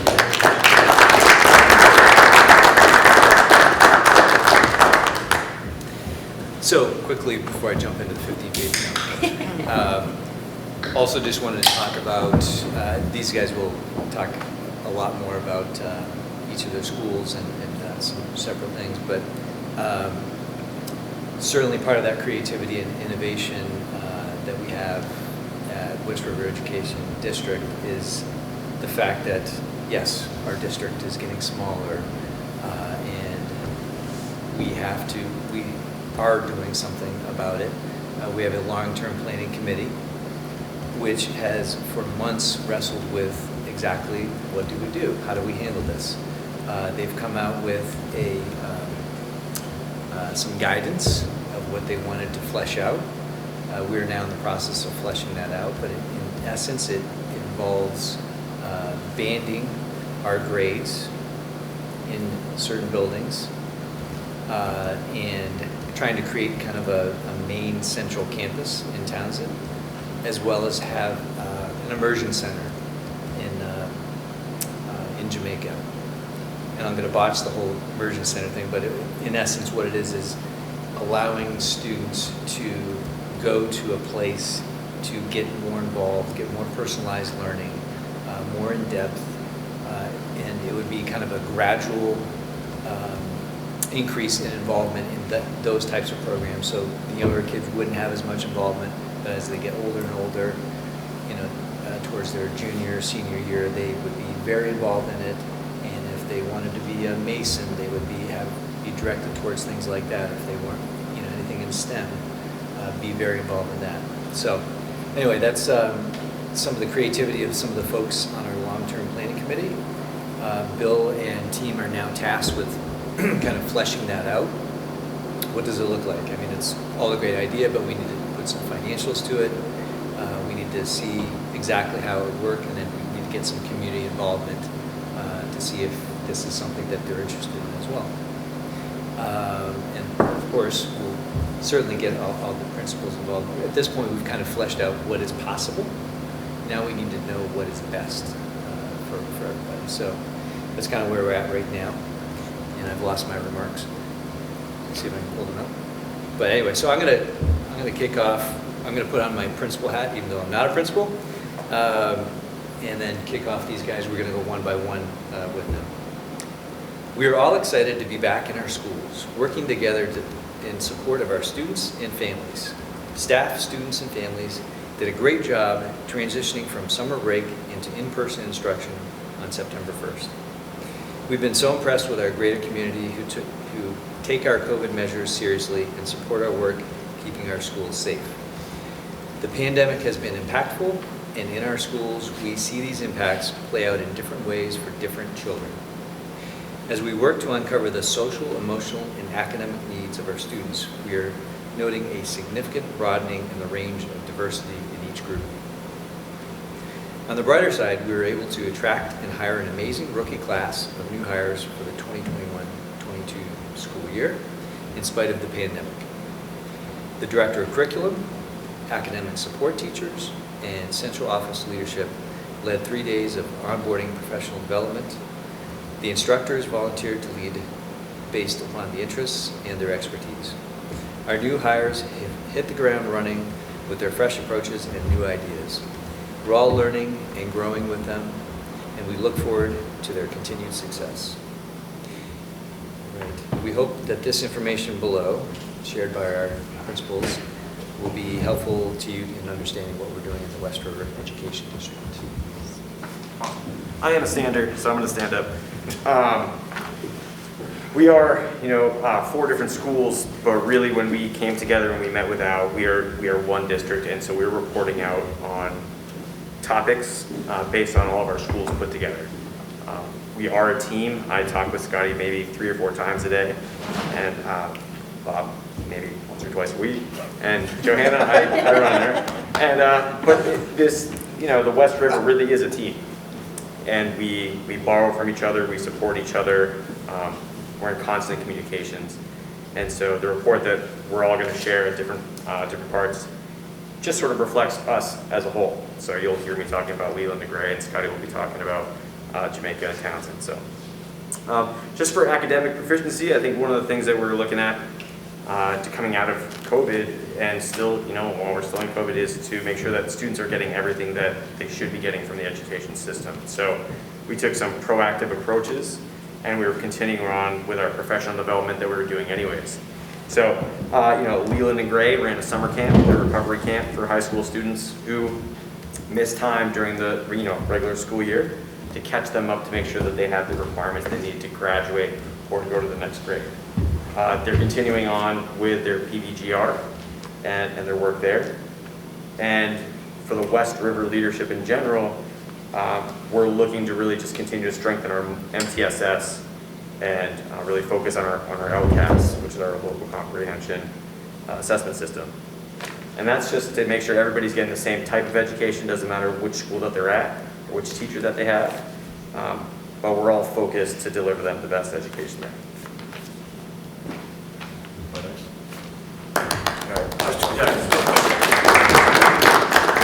I also want to introduce Johanna Laskowski-Doak. Johanna is the associate principal at Leland and Gray, in charge of the middle school. She's been with us lot of different capacities in the last decade, but starting as a teacher. And so these two get to talk daily, but she and I get to talk daily too, so that does help out. I'm going to talk a little bit about the category of personalized learning. And just to give a few highlights of what's been happening at Leland and Gray. First, so Leland and Gray was a recipient of the Brilliant Pathways Grant, which is a support grant, not a financial grant.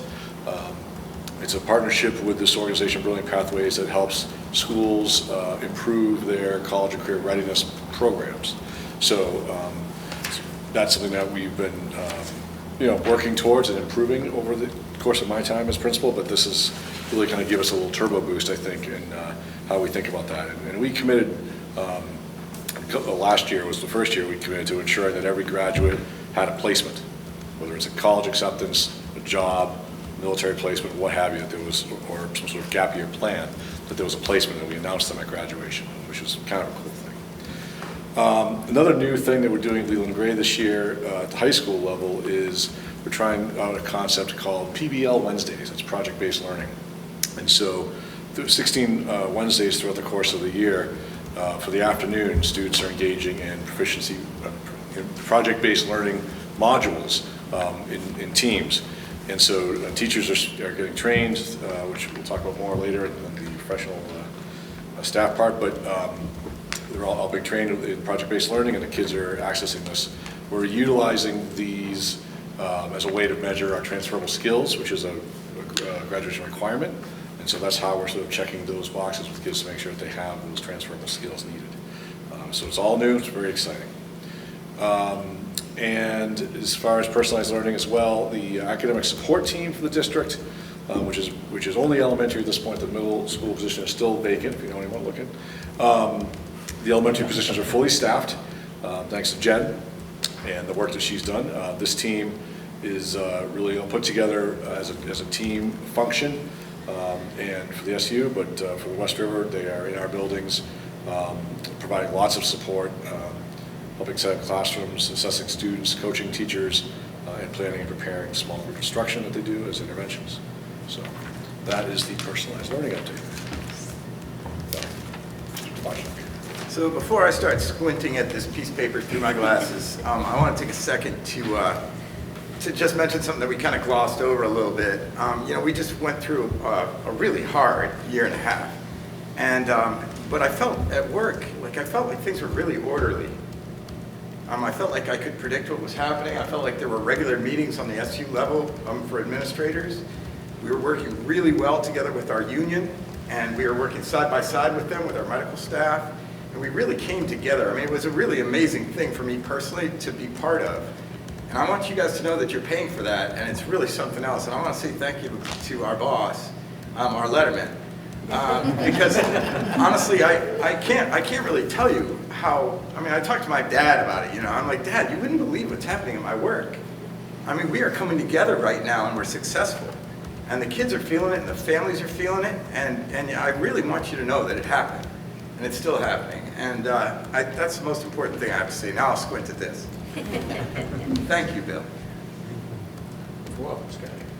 So high quality staffing, first of all, another aspect of that is the positivity around our district is really bringing in excellent people. The paras we're hiring, the teachers we're hiring, the academic support people we're hiring, these are high quality people I trust almost immediately. And that is a direct result, I believe, of our leadership. And again, thank you, Bill. Leland and Gray teachers receive professional development on project-based learning from UVEI, which is the same place that I got my license by going through their program. They're based out of Lebanon, right? On the elementary level, we've been working, actually throughout the whole district, we've been working on trauma-informed practices, which is really kind of recognizing what trauma does to children and adults, and trying to create environments in which people who have been through trauma can still thrive. And again, I mean, this is work that it's almost intuitive kind of work, but have it be organized and in a fashion that really is presented so people can understand it is really important, and that's what's happening. Again, our superintendent tasked Wayne and I to work in this equity group, and it's really, really fun, and I can't wait. I mean, I started my career here in Vermont as a diversity educator at BUHS, and this is an extension of that for me. It's something I feel really strongly about. I think it's really important for us to unpack the policy and the law, so then it doesn't become something of like a rogue principle is all into equity. It's really about what the governor and what the AOE has asked us to do. And so we're going to do a really good job of getting all the stakeholders at the table, figuring out how we want this to look, and then giving cover for teachers who want to have difficult discussions with kids, and giving them the safety to do that. And I've got to say that it's really fun to work with Wayne. Because he's over here at Marlboro, I haven't gotten to work with him much, and this has been really nice to see his skill set. Safe and healthy schools. So the ESSER's money, we met, and it was really an amazing thing. Jen organized a group of people to sit down and spend the money, to figure out how we were going to spend the money. And it was so, again, Jen was so organized with it that we were able to really quickly figure out what our goals were, which was to get services for students and families, especially around SEL, around social emotional learning, and around social work. So this year, and I gotta give props to my friend Craig, who hired 3 people, one a new counselor, one a new social worker, and one a social emotional learning coordinator. And these people at Newbrook are working, one of them is there every day. And these are folks that I can count on to help that kid that's having a hard time coming into school that day, to talk to that family about where they might be able to find new housing, to find some source of money for food or for gasoline or whatever it is these families need. And I'll tell you, there is so much need right now, as you can imagine. Again, Craig, I don't know how in the middle of COVID we managed to hire this high quality people, but these people are already independently working around us and making meetings and making things happen. By the way, I do want to mention, I'm also the principal of Jamaica Village School this year. And that was the WRED, we reduced a full administrator, and that's one of the things we've done, and that's why Craig and my relationship is so important, because I feel 100% support from my colleagues, and that's a really important thing to me. Again, at Leland Gray, we used ESSER money to add a middle school after-school program, which allows the same timelines as the laughter program in order to utilize the late bus. So what that means is that middle school kids are now able to remain at school, remain learning, remain fed, and remain safe until their parents are home from work. And as you know, people in poverty, they tend to often, those are things that they absolutely need. You got a 12-year-old son, 12-year-old daughter. Also at Leland and Gray, they added the Edge of Leadership program from High Five. They are going to be targeting 6th and 7th graders to build resiliency, leadership, and social skills. And they also built a giant, beautiful ropes course behind the building. If you haven't seen it yet, you really ought to check it out. It's a pretty amazing thing. And finally, Leland and Gray created a required course for all 9th graders called Intro to High School. It's taught by an ELA teacher and focuses on writing, organization, and study skills. And that, again, was paid for by ESSER's money. So you can see all of our ESSER's money, we're really pouring. We're really looking to focus on children that need help. And there are a lot of them. I also, before I pass off to Craig, sorry that's taking so long, I do want to mention one other thing that's at Newbrook. I'm very proud of what's happening at Newbrook right now. And I think we all are. And it was really a combination of, it was really Stephanie's kind of forward thinking. But it also came from a lot of heart from around us, because a lot of us, there are some children that really struggle in the mainstream setting. And a lot of times what we've been doing is we've been sending those children to collaborators around the community, other schools, private schools, smaller schools, specialty schools. At Newbrook right now, we have a classroom set aside with a single special educator, Brady Anderson, who's amazing and the most patient man I've ever met. And we have 5 children that have been struggling at different schools, and actually from around the SU. They're being mainstreamed as often as possible. So they start school in their grade level classroom with their grade level teacher, maybe in morning meeting. Maybe math class is a really hard thing for them, and they might go back to the we call it the TLC. It's the learning center, but we call it the TLC. And so they might go back there for math because math is something that triggers them and they might have a hard time. These kids, because of the quality of parents that we hired and because of Brady's leadership and because of Stephanie's thinking, we have, I believe, we managed to overcome a civil rights issue, right? This issue of these children not getting to be with their peers and not getting to be with their neighbors. And now they are. And I'm really super proud of it. And I tell you, the reason why it's working is because our classroom teachers are also completely on board. they want to see these kids thrive in this setting, and they're willing to go that extra mile to make sure that happens. It's a lot more meetings, it's a lot more collaboration, but it's really working great. And I tell you, when Stephanie started talking about it, like 4 or 5 years ago, I thought it was a pipe dream, and it's just an amazing testimony to you and your hard work, Stephanie. Thank you. To you and your staff, too. Thank you. Thank you.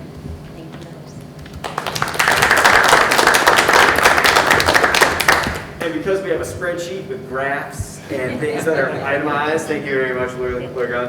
Just the last thing we have is just our investment priorities. And I have 2 generally ongoing conversations. One with Scotty, and the other one is with Greg Frost, generally on my front porch for a little bit. But I see Greg Frost coming over to my building to make sure that things are updated, safe. We've already talked about the wood chips that are probably still in my socks at home. They're everywhere. But we've invested in our pre-K program, and the pre-K program to me is really important.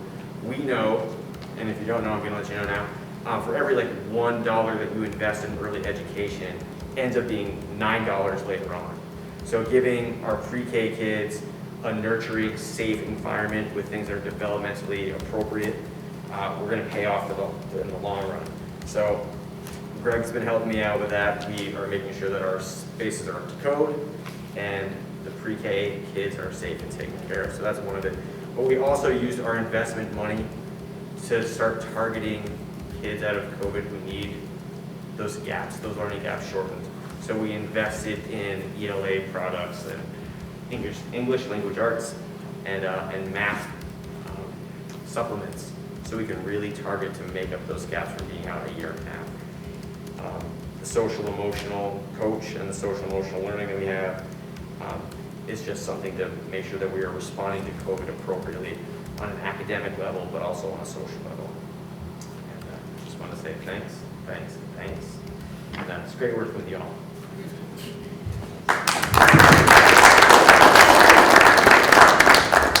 So I'm glad Al went first, because I had 2 ways we were going to do this. So unlike the phone things, those of you that know me know, the flip phone thing, I'm not into technology. So I just wrote it all out. So if you bear with me, I've got it in 2 places. We're going to bounce back and forth. I think it's about 150 pages. But then I said, you know what, Al already did that one. So I made sure they had a piano for us. I figured with Matt, we'd maybe do a musical version for you. But you guys don't want to hear me sing or play the piano either, I'm sure. So I'm just going to say that hearing a lot of stuff that's gone on in the other districts, I feel very fortunate in West River District. We have 2 superior administrators that I would put up against almost anybody. They've both been with us for quite a while. Matt, we stole him from Windham Central. We figured that was a fair swap. You stole Bill from us, so. I don't know who got the better end of the deal. We'll argue that out in another 10 years or so. And Tammy up in Wardsboro, she does a fantastic job up there, and the 2 of them have worked together so well. They're like the brother and sister that, will never have an argument. They cover each other's backsides. They do a really great job. So I'm not going to say a lot because I'm going to let them talk all about it. Thanks, Rich. Tammy's remote tonight, but we put together a few comments, and I'm really happy not to go after Mickey again. That was brutal last time. But one of the things I noticed, this isn't on our script, and I don't have a printed remarks, but I just would like to make an observation here, and that is there's a thread with all these reports tonight. Going last, it's really kind of cool to be able to see that. And while we talk about being in crisis and in emergency mode and all of these other really challenging things, the threads that are running through this are positivity, high energy, and the last thing which blows my mind every time is innovation in every school in some different way. So I think that is awesome, and I'm honored to be a part of that, and I just want you guys to know I'm sitting here listening to everything that you're saying, and it's blowing my mind. So I'm pretty psyched about that. So Tammy and I had this all planned out, and we thought maybe we would tag team talking a little bit. We decided maybe it would be faster if I just kind of go through, and then I'm going to hand it over to her to fill in the gaps and the things that I missed. But to echo Rich, I really have enjoyed a wonderful working relationship with Tammy. We talk at least once a week. We're constantly collaborating on things that are going on between Wardsboro and Dover. And the one thing we do have in common is that, like all the other schools that are trying to innovate, the Wardsboro and the Dover School both have focus areas. So on top of the things that we're required to do and teach and standards and all of that, the Wardsboro community has adopted the STEAM program, that's science, technology, engineering, art, and math, as a focus. And Dover has been involved in becoming an international baccalaureate school. And so we're in our third year of being authorized to do that. So again, remarkable, the innovation that's happening in these schools while taking these risks and still managing all the things that come up every day is remarkable. And my hat is off to you all. So Tammy and I were happy that we were able to keep the foci going this year, the two buildings having their separate focus. The STEAM program, she feels, has evolved. Teachers and students have gained more of an understanding and what the STEAM program can look like.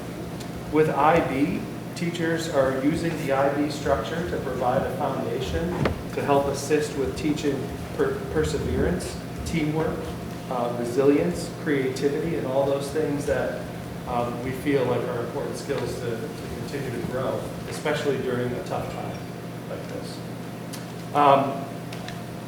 Both programs have helped the communities weather these changes, we think, including staffing. We feel like having the innovation in our schools has helped us to attract teachers and attract employees that want to come and work for schools that are innovative. So I don't see that in a lot of other districts, and I see it in every school in our SU. So I think that's worthy of noting. So awesome. We've also hired and enjoy the support of more collaborative staff than ever. We share an art teacher, we share IT, nurse, band, music teacher. So those programs are really working like one program for the district. We share equipment between them.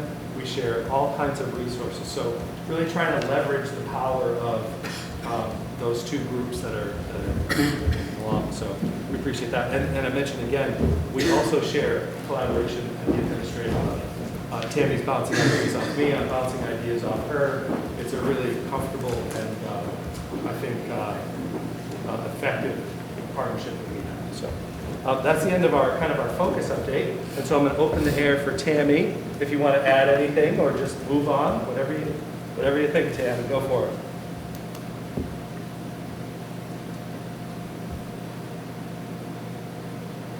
Can you all hear me? Yes. Okay, great. Matt, I think you covered it mostly. I would like to say that, you know, as far as the IB and STEAM programs go, both of the programs really encourage high levels of student engagement, excitement, curiosity, and the ability to take risks. They allow the students to persevere through tasks, develop critical thinking skills, collaboration, and also allow for student leadership in roles that kids might not normally be playing that leadership role. So I'm really thankful to have the STEAM program at Wardsboro, and then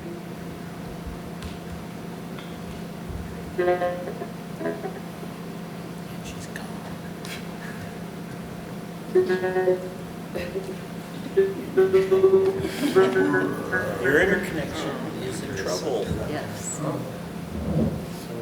All right, Tammy, we might have lost you a little bit. While you're reestablishing your connection, I'll go on to the next part because I know we got a lot of business to do tonight. So we talked a little bit about reporting out on the COVID response. Just to bring folks up to speed, if you didn't know, we were back to school from day one last year on a 4-day schedule. We feel like that actually allowed us to establish routines, relationships from the beginning.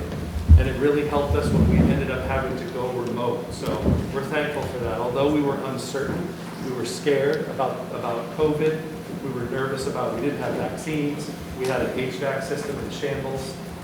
We pushed through those things, and ultimately we won the gamble and came out with a little more experience and a little more ability to roll, I think. So we're thankful for that.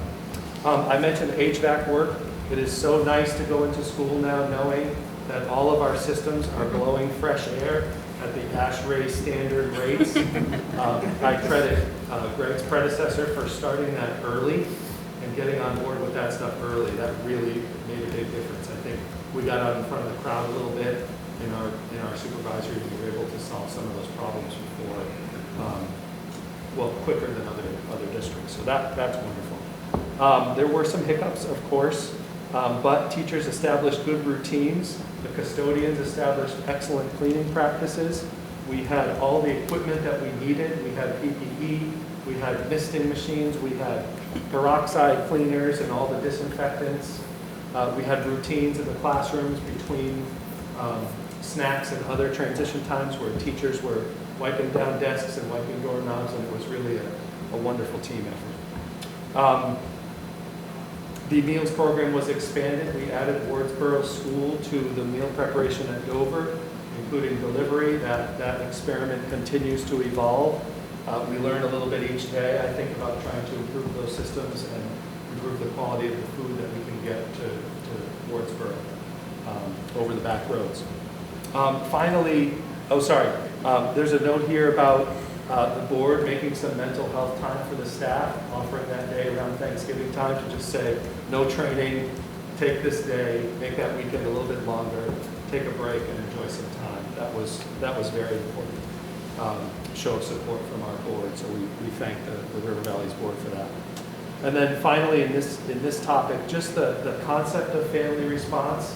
I think Scotty brought it up earlier, that the way families have been responding to keeping kids home, to erring on the side of caution, and really just being safe has really helped, I think, the spread of the disease in our schools and our ability to keep the schools open and going.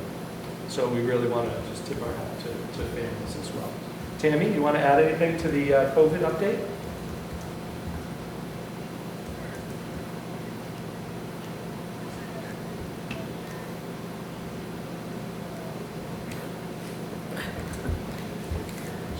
She's up very softly. Zoom. I hear her softly. Yeah.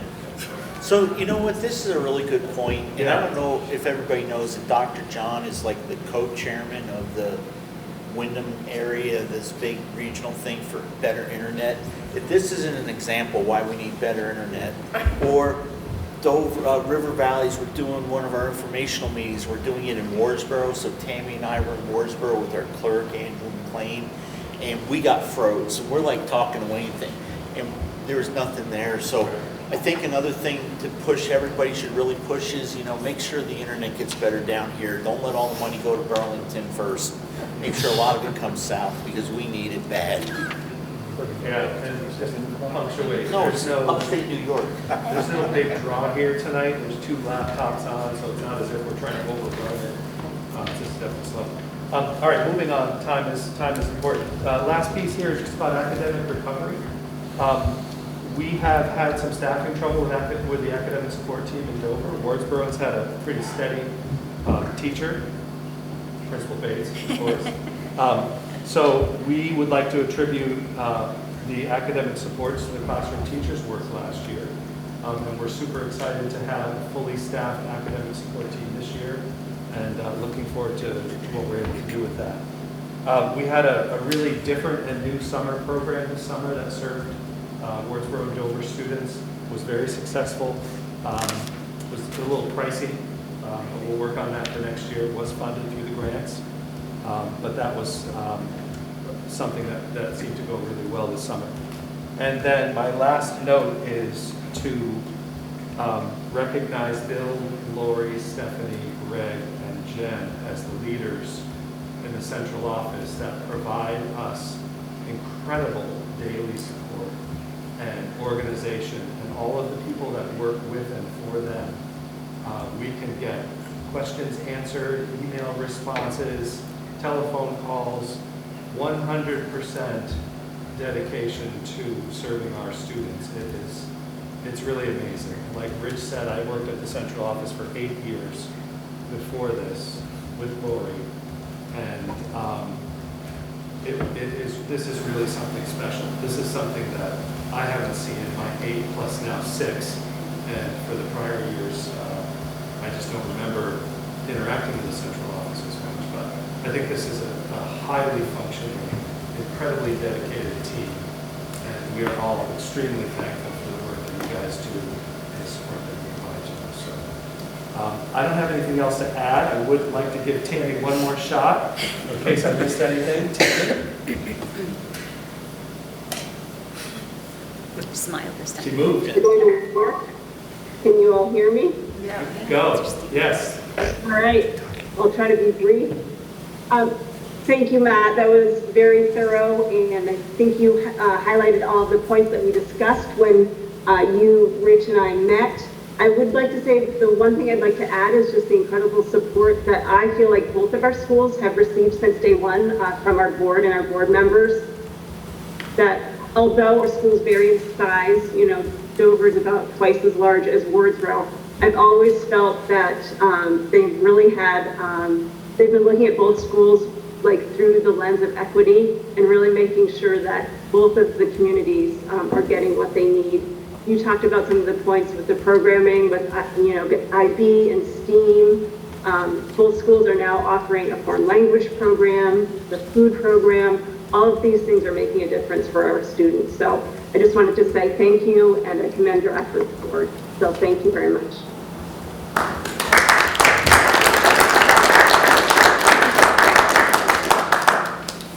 Okay, so I think that went really well. If somebody didn't like it, please let me know afterwards or any changes, but you know, maybe this will be the way we go in the future, I think, for these meetings. I think that was really good. Again, ask for a motion for the board chair to sign about 38 contracts.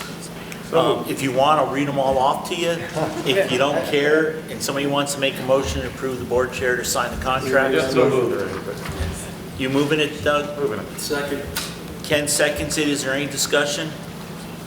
Sign. Hearing none, all those in favor say aye. Aye. Any opposed? Appears as though the ayes have it. The ayes have it. Somebody pass that down to Bill, please. Grant fund for one-time dollars to frontline employees. This was something that Ken from West River asked to have on for discussion. So Ken, we're going to turn it over to you.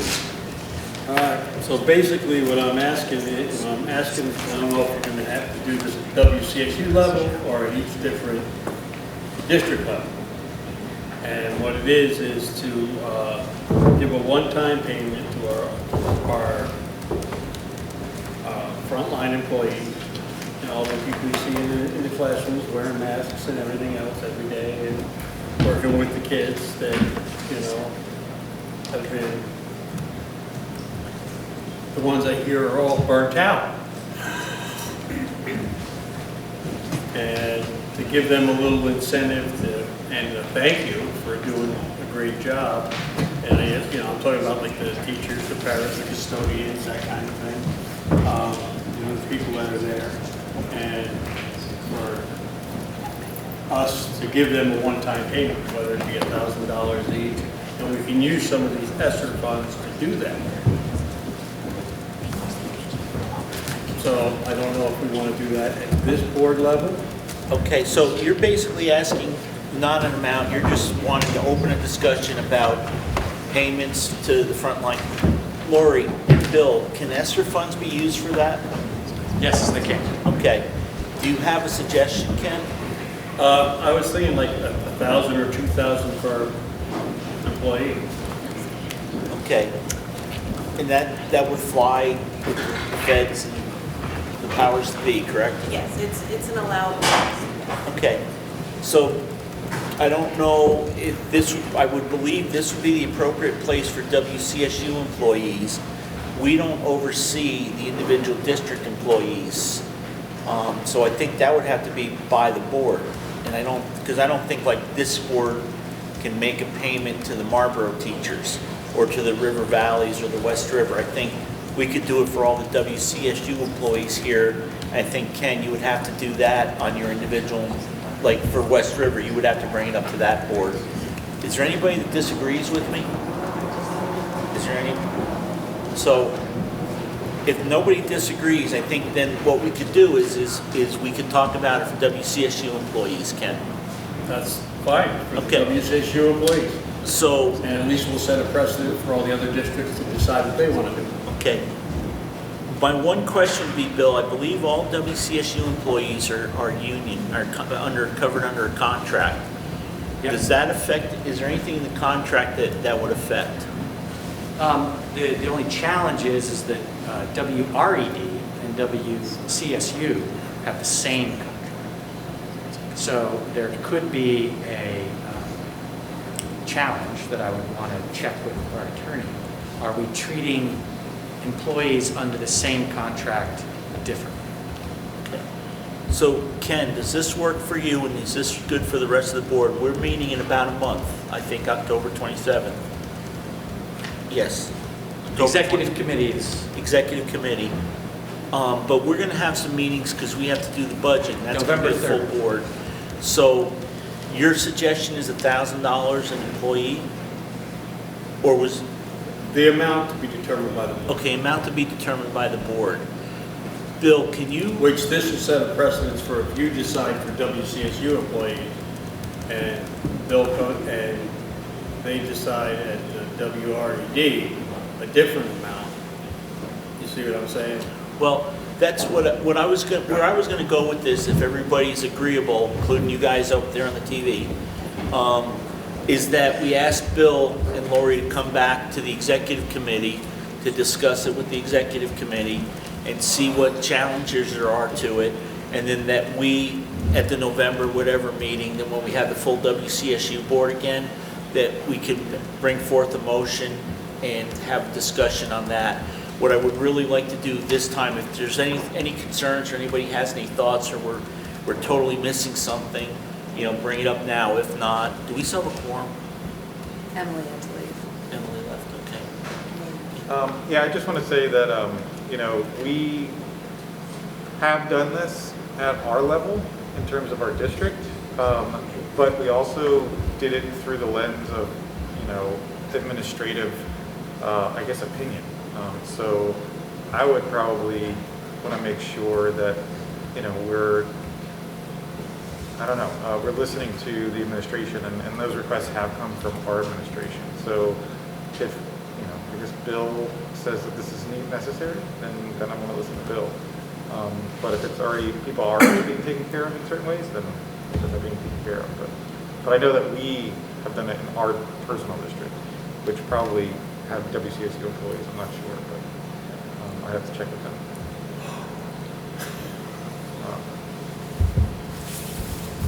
Is there, go ahead. There we go, there's a precedent set in the district. Just a couple of clarifying questions. So I wrote down grant funds for one-time money to frontline employees. Are we talking all employees, or what's the definition of it? Anybody that's wearing a mask. Well, How's I mean, that? What can I tell you? Well, bus drivers, janitorial staff, cleaning, you know, any paraprofessionals, any administrative assistants, they're all in that building. The teachers, the paras, everybody that's in, you know, in the buildings with the children, that has to go there every day, that has to put a mask on every day, you know, that had to go through all the, oh, guess what, today we're going learning remote, and had it all of a sudden, we're learning remote overnight, you know, and the staff. So, Bill, I think then the thing that we would need to make a good decision, Ken, listen to this, Ken, this is important. So I think what we would need to make a decision is, we would need to know, is it legal? Is it, which, you know, I know it's okay to use the funds, but by contract, by state, stat, all that stuff, what the impact is, how many people we're talking about. Is it going to be based on the FTE? We need to have some kind of suggestion on that, maybe from the administration. Yep. You know, because if somebody only works for an hour or comes in and does lunch duty, that should be a frontline employee. They have to wear a mask. But if it's only an hour a day, 5 hours a week, is that the same as the bus driver who's spending 5 hours a day? You know, give us that. Yep. Is there anything else anybody would want to have to help make the decision? Is there anything else we're missing? Yeah, I'd like to know how much money is in the pot to get it ready. Okay. Yeah. Okay. I think Laurie will make us a really nice graph. What else? Is there anything, anybody on TV? Hey. I think I just want to say another thing, which is, have you done this in your district level first before bringing, like, I know at WCSU employees have their number of employees, but are you talking about, have you done this at the district too first? No, I brought it here You bring it because here? it would have to come here first before it could filter down to the districts due to the fact that we have WCSU employees, we have, you know. They're a little bit more intertwined in West Rivers because they're the same range.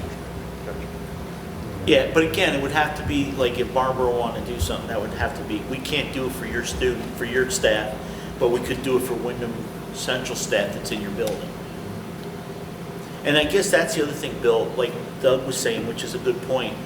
If Marlboro already did something for their staff, did that include the Windham Central staff that was working in their building? Because that's kind of like double dipping, not double, but it's a double bonus that other WCSU people. Well, if you have may one not. person that's working at Marlboro and they're also working over in Dover, they don't get 2 bonuses.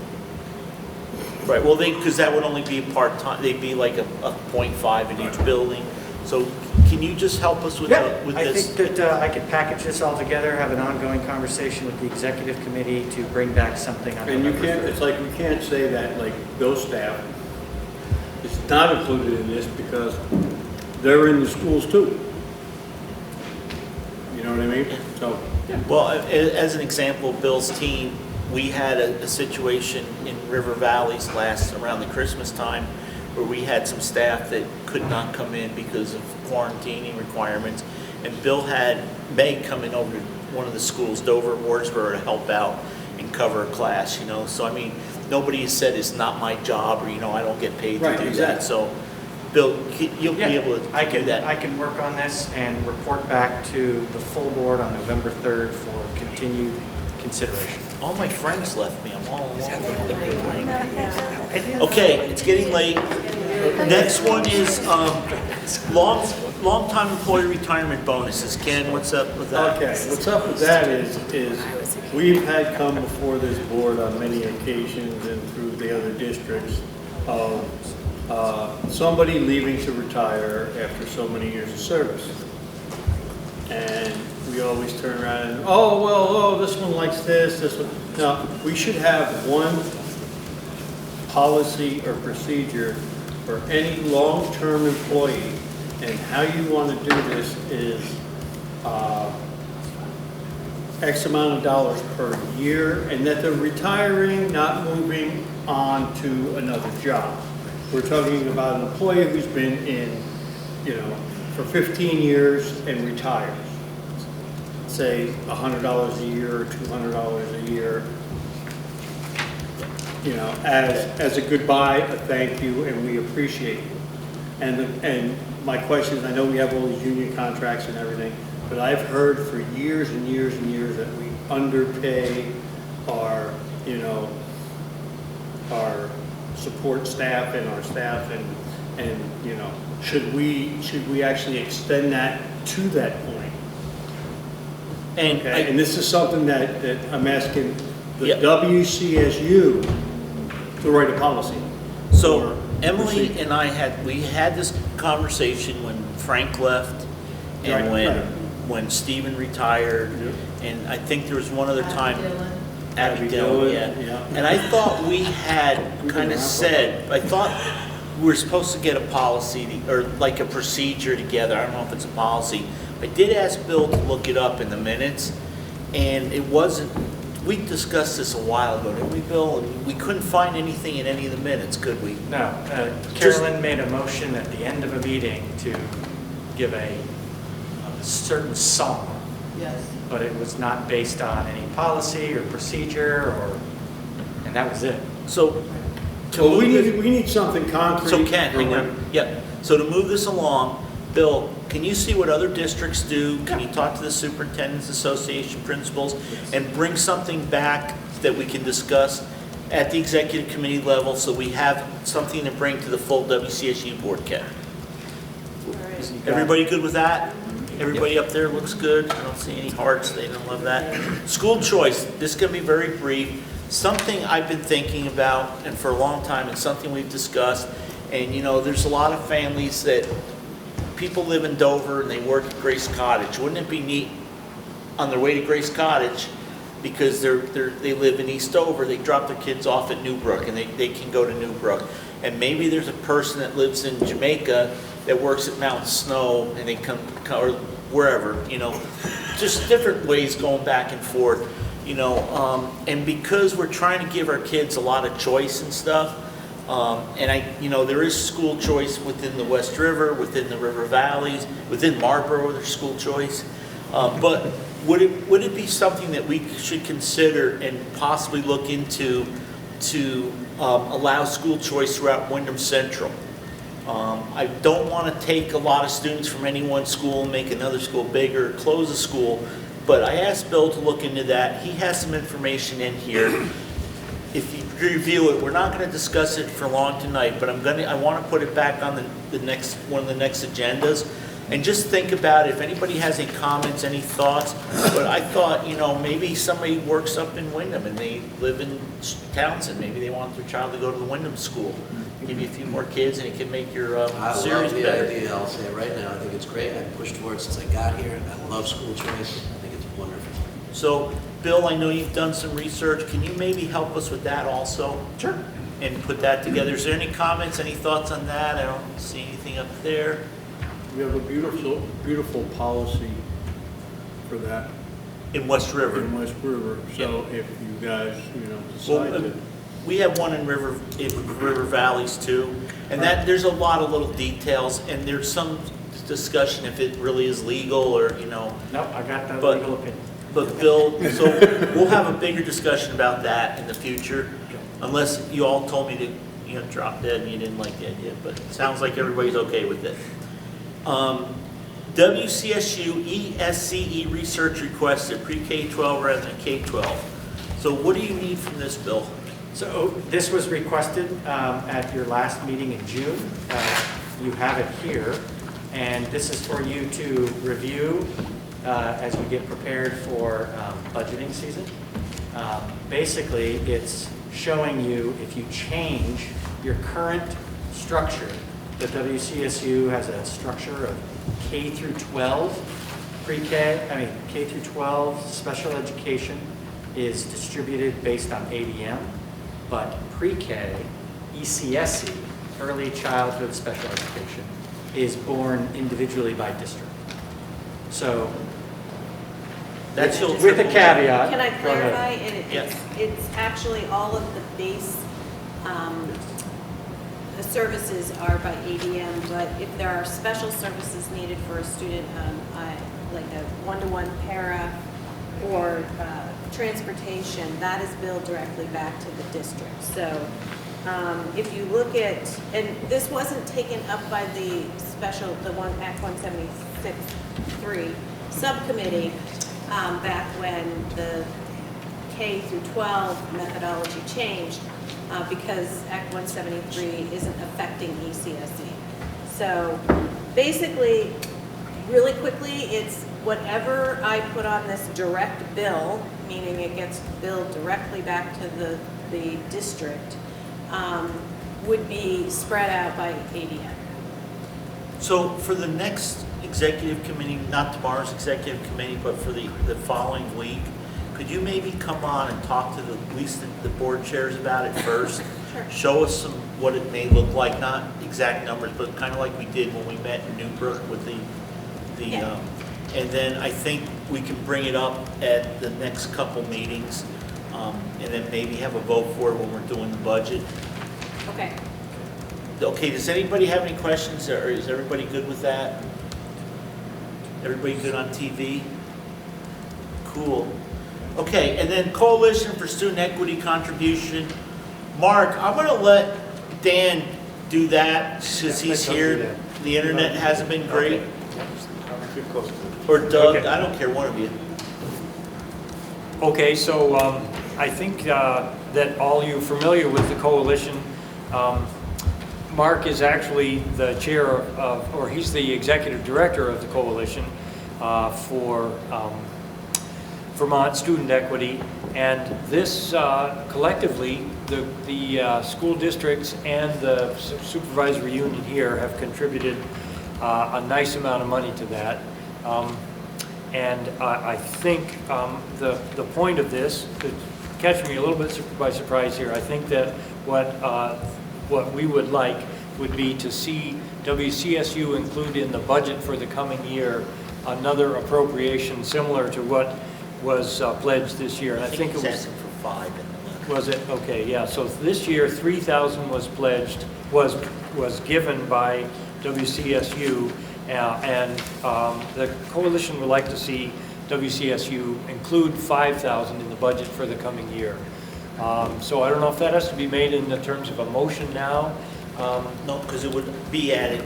I think we can direct them to add it to the budget if nobody has any. Okay. Because we would vote it when we vote the budget. Mark, is that correct? Did we get that good? If you can give us a thumbs up or something? Can you hear me? A little bit. Maybe that will be better. Yeah. The board, the coalition board has requested that donations be made before the end of this year. We will run out of money at the end of this year currently, and we won't be able to continue our lobbying effort into January. So the board has sent letters to all of our member districts and is asking for a donation, an additional donation to be made during 2021. Got it, okay. Go ahead. Can we use ESSER funds? Can we Use ESSER funds? Can we use ESSER funds? That's a good question. I would have to just look into it. So since, oh, go ahead. I just want to share that one success from the coalition was the moratorium on the excess spending threshold, which I don't know how many of you are impacted by that in your districts, but I know that we are impacted by that greatly to the tune of $200,000 in 1 year. So to us, a $5,000 investment is nothing in terms of that savings that's coming for the next 2 years. So I think that we could stay here a lot longer, or we could just say this sort of nominal amount is probably worth it in the long run. But don't forget, we already did a $3,000 donation. It's a total of 8 just at WCSU, and then each individual district, I believe, donated something too. Okay, can I respond to that? Yeah. No.